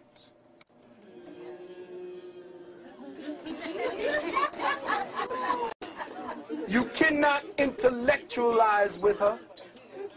Do not tell her instructions. Speak to her of the me, the personal, because she's personal. She's all about the body. Her whole body is her. She is nothing but her body, her world, her universe, her system of thinking, her system of feeling. Her whole body dictates to her day in, day out. She is her body. She is the creature of cycles. Her body tells her what to do, what to say, what to think, what to feel. If after 22.5 days, 7 days before that, the body is saying to her, come on, it's about to happen. Mood up. 2 minutes later, mood down, get away from me. What? I don't know, I just don't feel it. Just leave me alone. Because she is controlled through her body. Her body is everything. And she is her feelings. You must speak to her, not to tell her what to do, but to say the right words that would move her feelings. And then she would know what to do. See, you have to use your words to stop cutting, to stop beating and browbeating. But you see, today's sisters are so busy antagonizing with you that you got to get there sometimes. But the word is very important to the sister, which is why when you're going to do this tantric exercise, you have to be able to do it when she's least expecting it. Don't say, okay, baby, get ready to do tantra. Okay, let me see. What words I got here? Your eyes. No, it ain't going to work like that. Thumbing pages and trying to get that, that's not going to work. You got to do it when she least expects it. That's why the flowers, or what are these? Oh. You got to switch her mind over because she is one who is into what they call multitasking, which is why she can carry 4 and 5 conversations at the same time. Here you are, brother, talking about something. You think you're manifesting some information. Boom, yes, let's stay along this line. And she's over here on something else. Wait a minute. Wait, I'm over here. I'm talking over here. Don't you remember? She's over here talking about something else. Quite comfortable.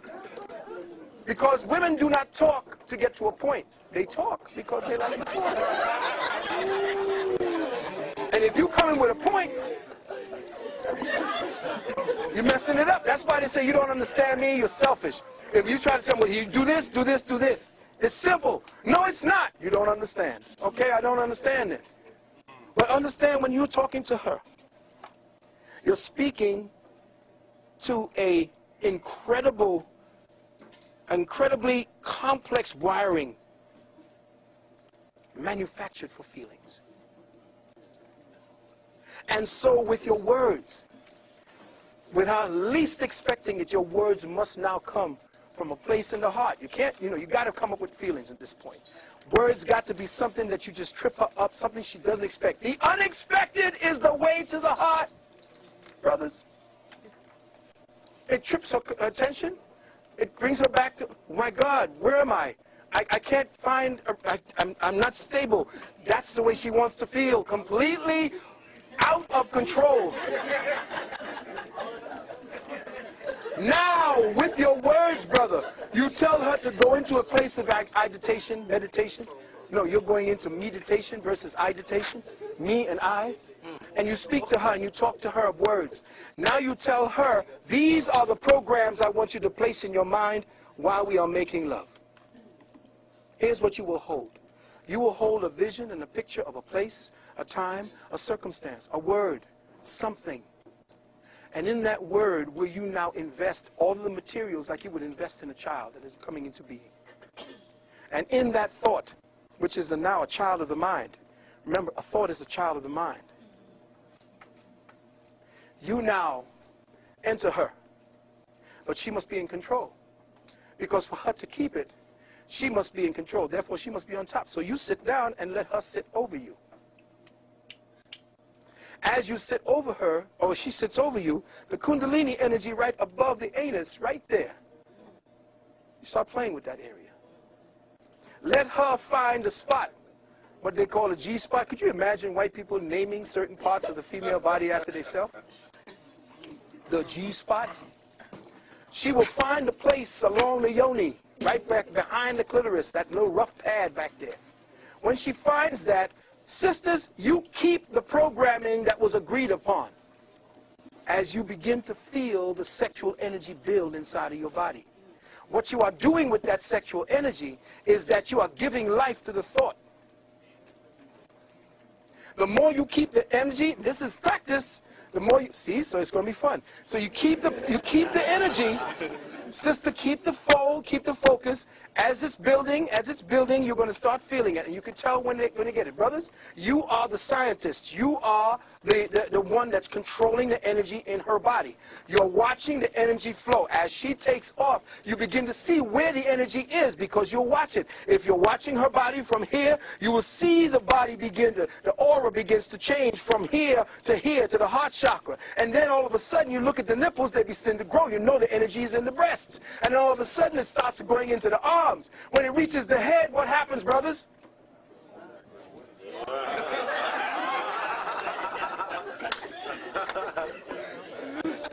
Some of them are so embarrassing. Right? But when it's in the head, then that's That's when you start focusing in on her, and you pull her to you, and you tell her, you reinforce the dream, you reinforce the image, the vision, and she's keeping it. Meanwhile, brothers, as you're saying this, you got to stay hard now. Because two minds is not, cool. Because remember, when you don't want to come, what, baseball, weird shit, don't exist. It's like, okay, baseball, cars, what am I thinking about? See, because when you're starting to think of something else, you can't keep the soldiers, at attention. So what you have to do is to be of two minds. And you have to maintain that. And I bet you can heal yourself, sisters, in the womb. You can heal headaches, fibroids. You can heal migraines. Yes. There are specific positions I can show you that gets rid of migraines. That gets rid of heartburns and gas and all kinds of sickness. You don't want the gas part, but you want to deal with the sickness and the heartburn right in that area. Lung problems, eye problems, strengthening the eyes. There are positions for that. But to envision, to get the vision in the mind of the female so that she becomes the soil to your vision as you begin to make love, then you are scientifically using that act as a way to change history, change your dynamic, change your whole body's energy. And you're not exhausting yourself, brother. Don't lose your seed. That's another way to stay strong. Hold it. In fact, as she is excited, she is flowing. Remember, she comes out through the charitza, through that tantra, the hole at the top of the stalk, the jade stalk. You can breathe. There's certain disruptive breathing that will turn the outflowing energy into an in-pulling energy. And you could start sucking up her energy and her essences. And when you pull out, she's laid out. Sure. And every one of your muscles are pumping up. And you feel better than if you're exhausted. You come out of it not like, goddamn. You come out of it feeling refreshed. Your head is clear. All of your seeds are going back up. What? The River Jordan. See, you didn't know where the River Jordan was. It's right here in your spine. To the Sea of Galilee. Where John, or Ion, or the Ionic field, baptized Jesus, the Redeemer. See, you don't know that everything in the Bible is actually a takeoff of what you do every day when you draw breath. Every day when you draw breath. So what am I saying, brothers and sisters? I can go on forever. Yes, we got to do something. We're going to shut it down. We got to close it down. What I'm saying, we got 15 minutes. Yeah, we got 15 minutes, and then we're going to rearrange the room. Right. And provide a new energy for Sister Q. Okay, I'm sorry. That's right, I'm sorry. Okay, 15 minutes. We're closing it out now. We'll be doing consultations. I have 100 of my tape lists here. You could pass them around. I didn't bring any tapes. I have over 120 of them, so I couldn't carry them around. What I do have is a tape list of about 46 of the titles. And these 46 titles, you can look around and see which ones that you want out of them. And just give me a call. They go from anywhere between 3 and 11 hours of talking. So, yeah, right. Okay, so what I'm going to do is, I didn't want to come off of the situation. If there's any question that you have, any question you have dealing with the circumstance we were talking about today in African spirituality, or the circumstance you're talking about dealing with Light Code Lockdown, let's do it very quickly now, very short. All right, someone dropped some information on me. Said when you look at the encyclopedia of the President of the United States, they always say the President of the United States and never say United States of America. Exactly. Well, the President of the United States is a CEO. He's just working for the international bankers. He's the meat puppet. They have their hands up George Bush's ass and somebody's moving it. He's like a Muppet. He doesn't have any say-so. He just does what he's told, essentially. Yes, sister was back there than you. Yes? Could you speak on the relevance of understanding the cycles of time in a great year, and if the year 2012, what relevance it has? Beautiful. Just did a tape on that. I'll be doing that, the second part of it, I just did it in London. The great year is coming full circle at this time. The actual date for the time when we get ready to enter into the void. And I didn't get a chance to talk to you about the void. The great void that the Olmec Mayan masters were talking about is October the 28th, 2011. That's when we begin to enter the void. 2012, we will probably be in it pretty much for the 3 days of darkness.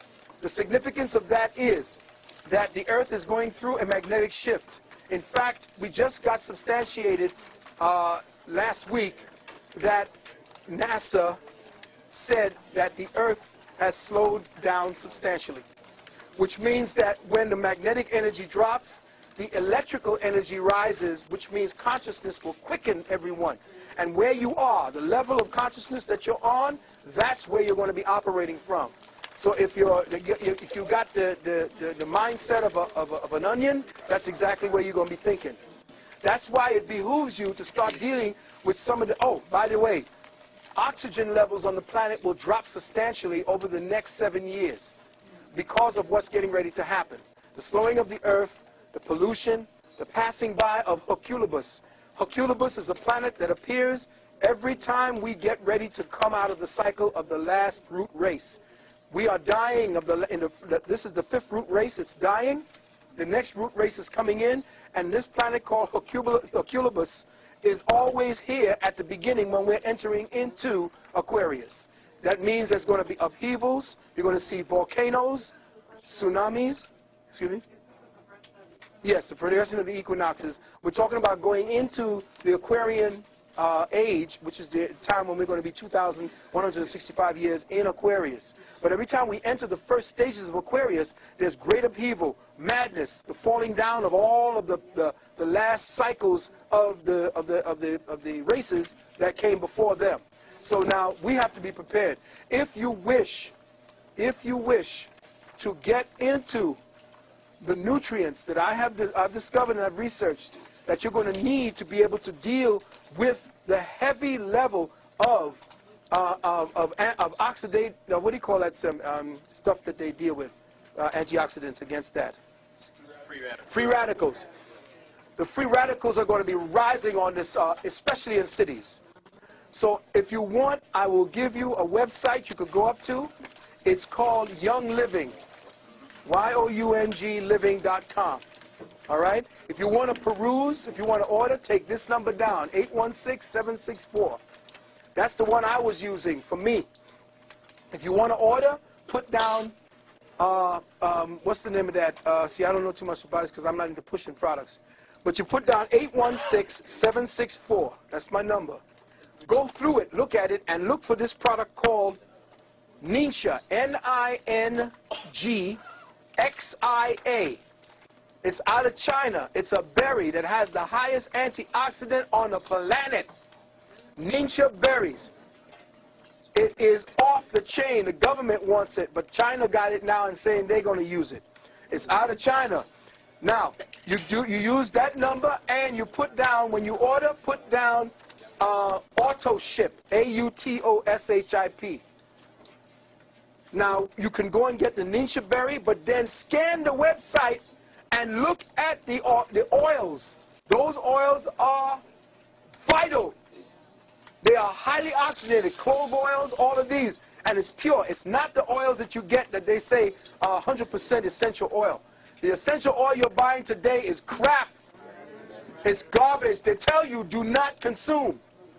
This oil you can put in your mouth. You can take it directly in and highly oxygenate certain areas of your body. You need to get this done. Listen, I can only give you this. The specific materials that I can give you is last minute. I don't see you every day. I'm traveling around the world trying to get as many people in the communities aware of what's out there. The unfortunate thing about it is that the cracker got all of your materials, and he's using it to save some of his own. So I'm saying use what you can, and I'm giving you that website. He even tells you that the oils he got from Kemet, from studying the Kemetic philosophies. All right, so very quickly, we only got about 5 minutes. Okay, melanin coming into the galaxy. Oh, that's right. I'm sorry, sister. She had her hand up first. You go ahead. Oh, the straw man. Okay. I want you to take this website, this email down. For those of you who wish to deal with the straw man and how to get out of the system, there is a sister, her name is Sister Myra L. She will be holding a 13-week course up in New York. She just had her class. But you write to her email is Ashira, A-S-H-E-R-A, Ashira at earthlink.net. Ashira at earthlink.net. And you say, I was listening to Brother Valentine. He said that you may have some tapes or CDs on spiritual sovereignty. All right? Please let me know how I'll be able to get in contact with it. Now, this course is expensive because it's going to get your ass out the fire. Whatever you can do, it's a 13-week course. See if you can get together and maybe just send 1 or 2 people to the class. Let them stay up in New York for a while they're doing it. Just finance that. Once they got it down, they can come back and give it to the group. Because this sister is bad. She just kicked the judge's ass. She was dropping shit on the judge, oh man, she just waylaid them. So now, if you want the science to get out of this so that you know how to navigate, and that's what a Moor means. A Moor means a navigator. You want to know how to navigate?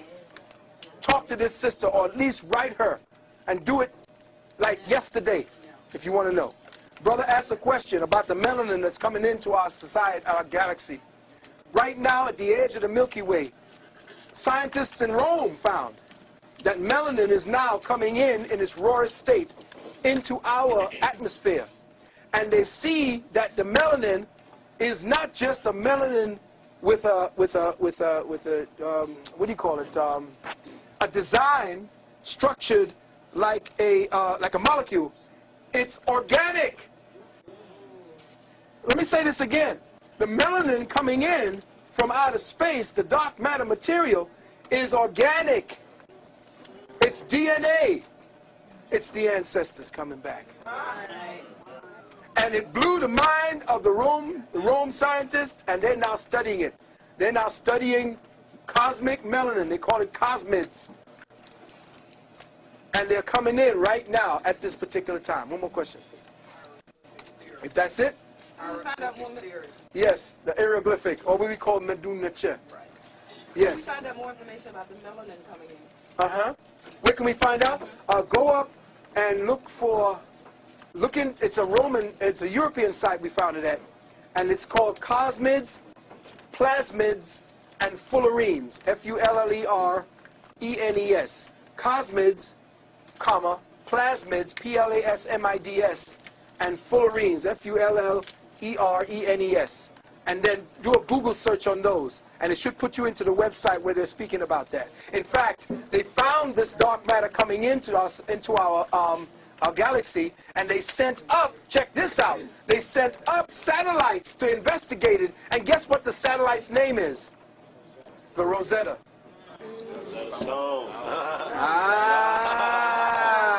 Check it out. And it's going to be broadcasting this information back in 2006. Yes, sister. When are you coming back to Richmond, Virginia? I have no idea when I'm invited. I just loved it here first and foremost. Brother, I'll tell you, this has been a beautiful experience for me. It reminds me of when I was out there in London and around.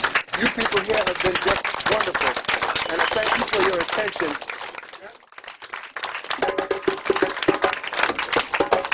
Of Olympus. Now, the Illuminati are known as the gods of Olympus. Flash forward to Snoop Dogg.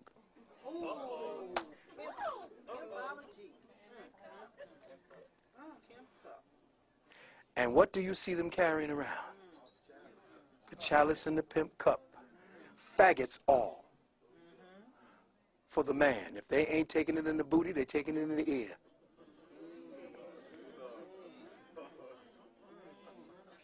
And you heard about the down low.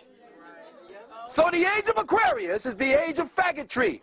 This is why the brothers in Jamaica, Buju Banton and the rest of them were attacked for coming out on the Batiman.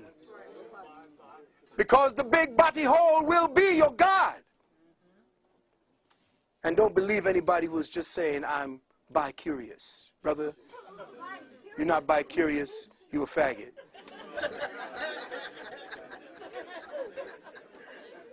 You a faggot. You are religiously hypnotized, and even Jesus looked like a faggot. You got to understand that because of hypnotic suggestion, constantly, over and over. See, this brother has some sneakers on that's really deep. May I? Let me take them off for me. Let me see. Take a look at that. Zoom in on the tongue. No. No. The backward star is the star of Lucifer. It's the goat. It's the goat of Mendes. Symbol of the goat of Mendes right there. Horns with the ears. I want you to check out also, I want you to check out your, who got a Dodge Ram truck here? Check out your Dodge Ram symbol. They tell you it's actually a ram, but they were slick because the shadow in the ram's part is a goat. It's deep. They keep bombarding you, telling you who's real and who's not. The ones controlling you and got all the power worshiping Lucifer. You dead, broke, poor, ain't got shit in your pocket, and you worshiping who? Jesus. Something's wrong. We worshiping the wrong person, and we paying for it. If you're going to worship somebody that's going to get you something that you want. But worshiping Jesus is a waste of time. Jesus brought you over here.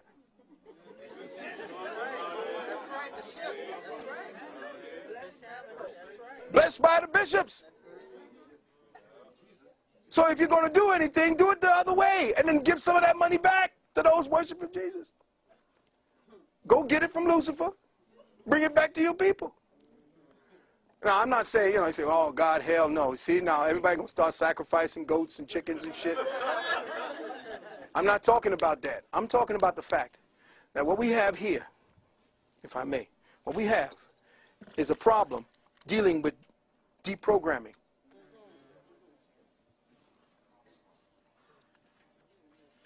Listen carefully. You have been codified. Do you know that the government right now is attempting to barcode every animal on the planet? They already have half of them done. Our organic minds have been slowly acclimated to live and breathe only in virtual environments. Life is a tangible cosmic principle, and it has been digitally codified. You have been codified. Even as we speak, your consciousness is a breath away from the very digitally colonized, making it completely. A paradigm I call synthetic synchronicity has been weaved around your awareness like a perverse web of manipulated energies. This perverse consciousness web vibrates within an electromagnetic yin-yang polarity and manifests as twin dynamics. In the yin of synthetic synchronicity, it represents itself as a newly evolved species of consciousness we call virtual reality. Virtual reality has spawned its own subspecies called, oddly enough, the web, the internet, satellite cable TV, DVD, Palm Pilot, Ethernet. The Yang principle of synthetic synchronicity represents itself as a very new species called virtual entities or virtual beings. Virtual beings, in turn, have spawned subspecies called clones, genetic engineering, artificial intelligence, robots.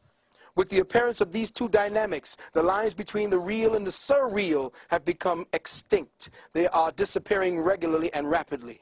At present, our minds are being systematically disabled, unable to tell the difference between technology and what has become deity. Technology has become your experiencer. Technology now feels and processes the world for you. It experiences for you. It sees for you. It tastes for you. It calculates for you. It listens for you. It senses for you, advises you, comforts you, teaches you. It even masturbates you. It thinks for you. Our entire planet is being converted into one homologous virtual program. The more of the virtual program that you accept as real, the more your organic senses are dumbed down, the more desensitized they become, the more dependent on the drug of the virtual they become. Food no longer tastes the same. Ask your elders for proof of this fact. Even if you try to prepare it the same way grandma and great-grandma did, it just does not taste the same. Why is that? Simply, from chronic overstimulation, fruits and vegetables no longer have the same tastes as before. And you wouldn't notice it but for the elders who tell you that they remember when a mango tasted like a mango, a banana like a banana, an orange like an orange. The children today can't tell the difference. Their senses are perverted, degenerated. All that counts now is the code. But without access to the spirit or the archetypal signatures within the so-called code, the human senses do not register the essence of the things that touch them. The human body itself has been digitalized, disassembled, and genetically deprogrammed down into numerical gigabytes. We have been diminished in wonder. This marvel that we are, this mystery, this molecular temple to the highest manifestation of cosmic intelligence has been trivialized into a cellular schematic of dots, dashes, and nanoglyphs. We have become the symbol of what was once real. The body has become an icon of its own self. The human mind and its senses in the brain are slowly losing its ability to experience, process, or recognize the organic world. We no longer process experience or recognize the real. We no longer savor the scent of real air, recognize the taste of real water, relinquish or relish in the taste and the texture of real earth, experience real clouds, experience the resonance of real words, harmonize with the melody of real voices, interface with real touch, real feelings. Does everybody remember the movie The Matrix? Do you remember when Morpheus took Neo into the construct and Morpheus responded to Neo's question, "This isn't real"? Morpheus quickly replied, "What is real? How do you define real? If you're talking about what you can feel, what you can smell, what you can taste and see, then real is simply electrical signals interpreted by your brain." Now, keep these words in mind, beloved, because it is through the electrical components of your brain that your consciousness is being accessed. Neo asked prior to this last question, "Right now we're inside a computer program?" Morpheus said, "Is that really so hard to believe? Your clothes are different. The plugs in your arms and heads are gone. Your hair has changed. Your appearance is what we call a residual self-image." Is this the mental projection? It is the mental projection of your digital self. The world that we think we see and mentally process is actually a residual projection of intercepted light. We, all of us, live and exist in a virtual continuum I call synthetic synchronicity. Synthetic synchronicity is a virtual projection of reality that has been interfaced with the organic light code impulses, that is, the cosmic codes of ascension that hold the archetypal hologram image of the evolving human in its course to enlightenment. Now here's what's happening now, beloved brothers and sisters. All that we see today, all that we are hearing today, all that we think we process is real, all you think is a sound of 50 Cent and the game and all of that, it ain't real. It ain't real. It's a virtual reality program, and you are plugging into it by your acceptance and participation in it.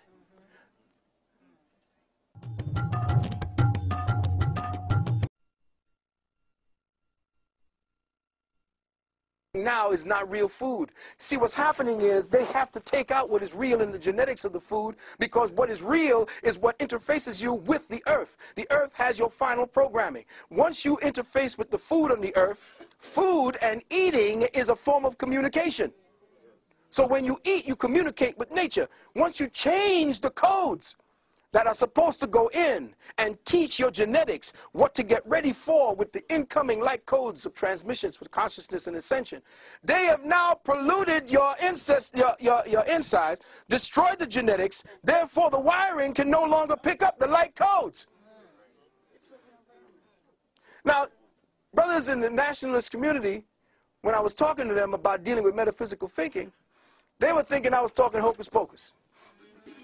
No, get that ooga booga bullshit out of here. Pick up the gun and go. I said, that formula don't work no more. They got that shit checkmated.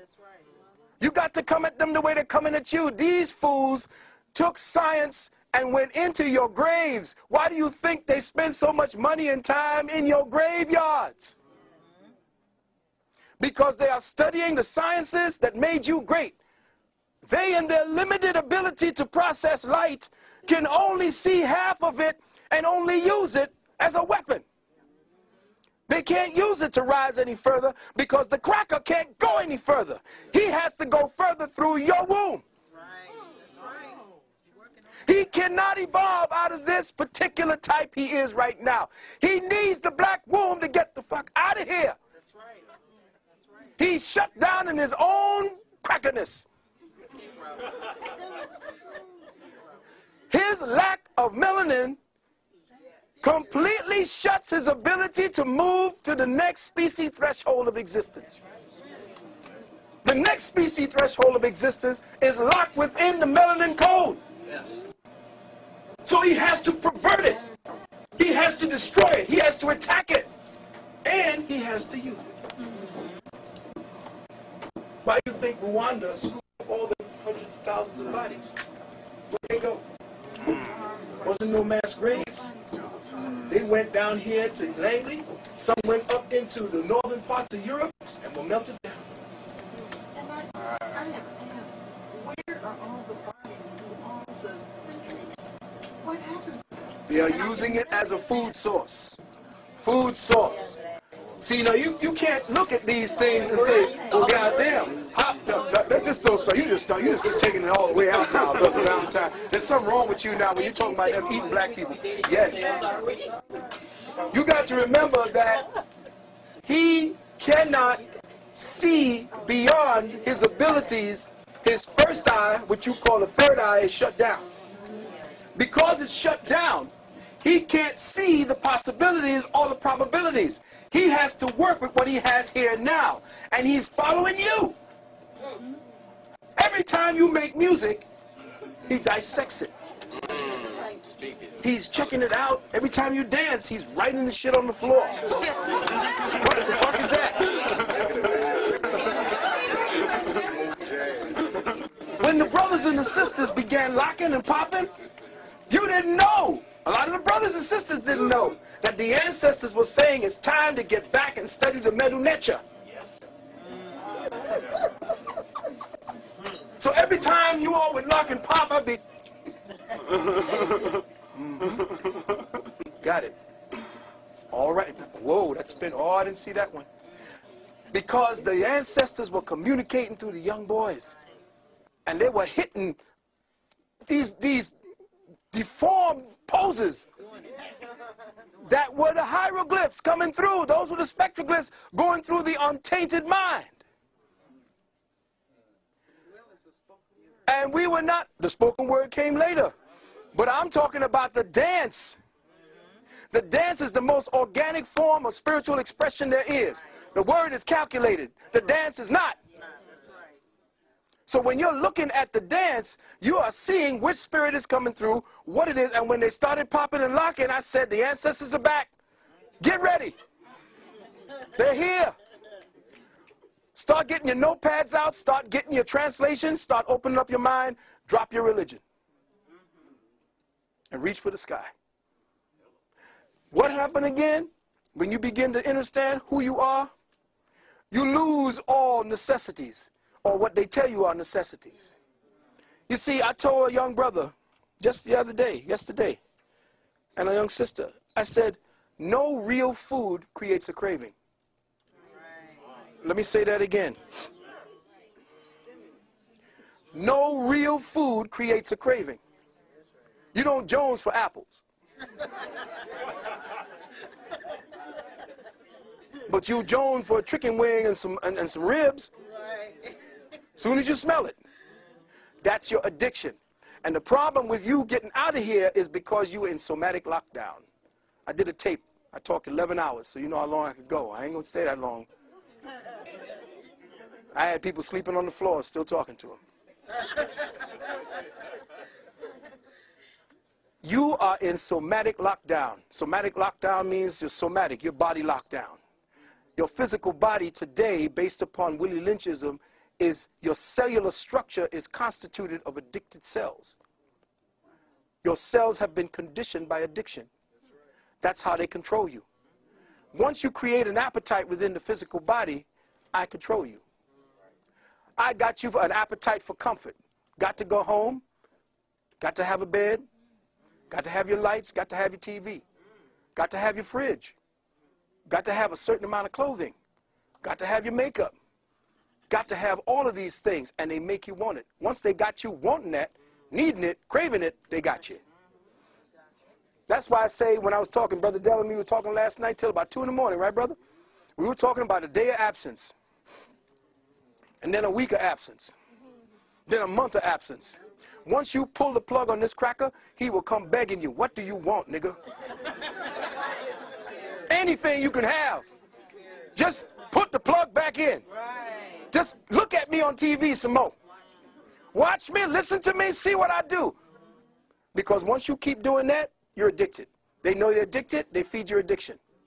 If you don't see that the somatic body is your lockdown, this is the way they keep you in lockdown. The somatic body got you in light code spectral lockdown. In other words, white light has 7 bars, check? Those 7 bars are your consciousness lockdown. Those colors are your lockdown.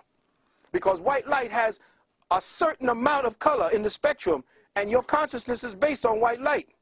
But white light is just but 7 variations on the wavelength theme. There's 360 degrees to the circle, which means dimensionally speaking, white light is your jail. And the way that they play with the frequencies today through the television, because, and by the way, brothers and sisters, let me just give you a little hint right here. Somewhere up here, there's a cat's eye. If you got cable, they're looking at you.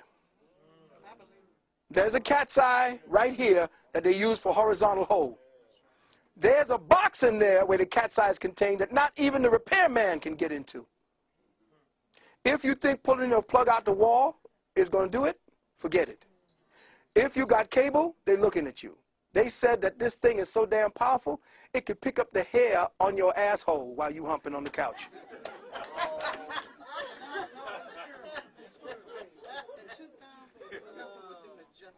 And all of these niggas is out there running, getting all this digital, liquid screen, big-ass TVs with Big Brother looking right in their living room.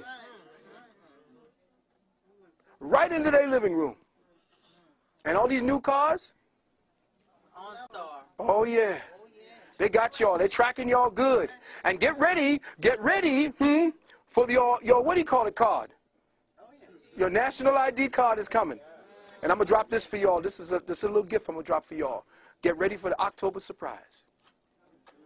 October surprise is that they're getting ready to sign legislation where eminent domain is that they're going to take everything you have.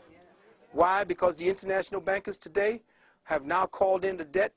The United Snakes can't pay it. If you are part of the United Snakes, they got you. This is concentration camp time, brothers and sisters. This is how they're financing the war in Vietnam, in Iraq, same damn thing. What they're doing is they're locking brothers up. And every crime has a price. The highest one is murder, manslaughter 1 and 2.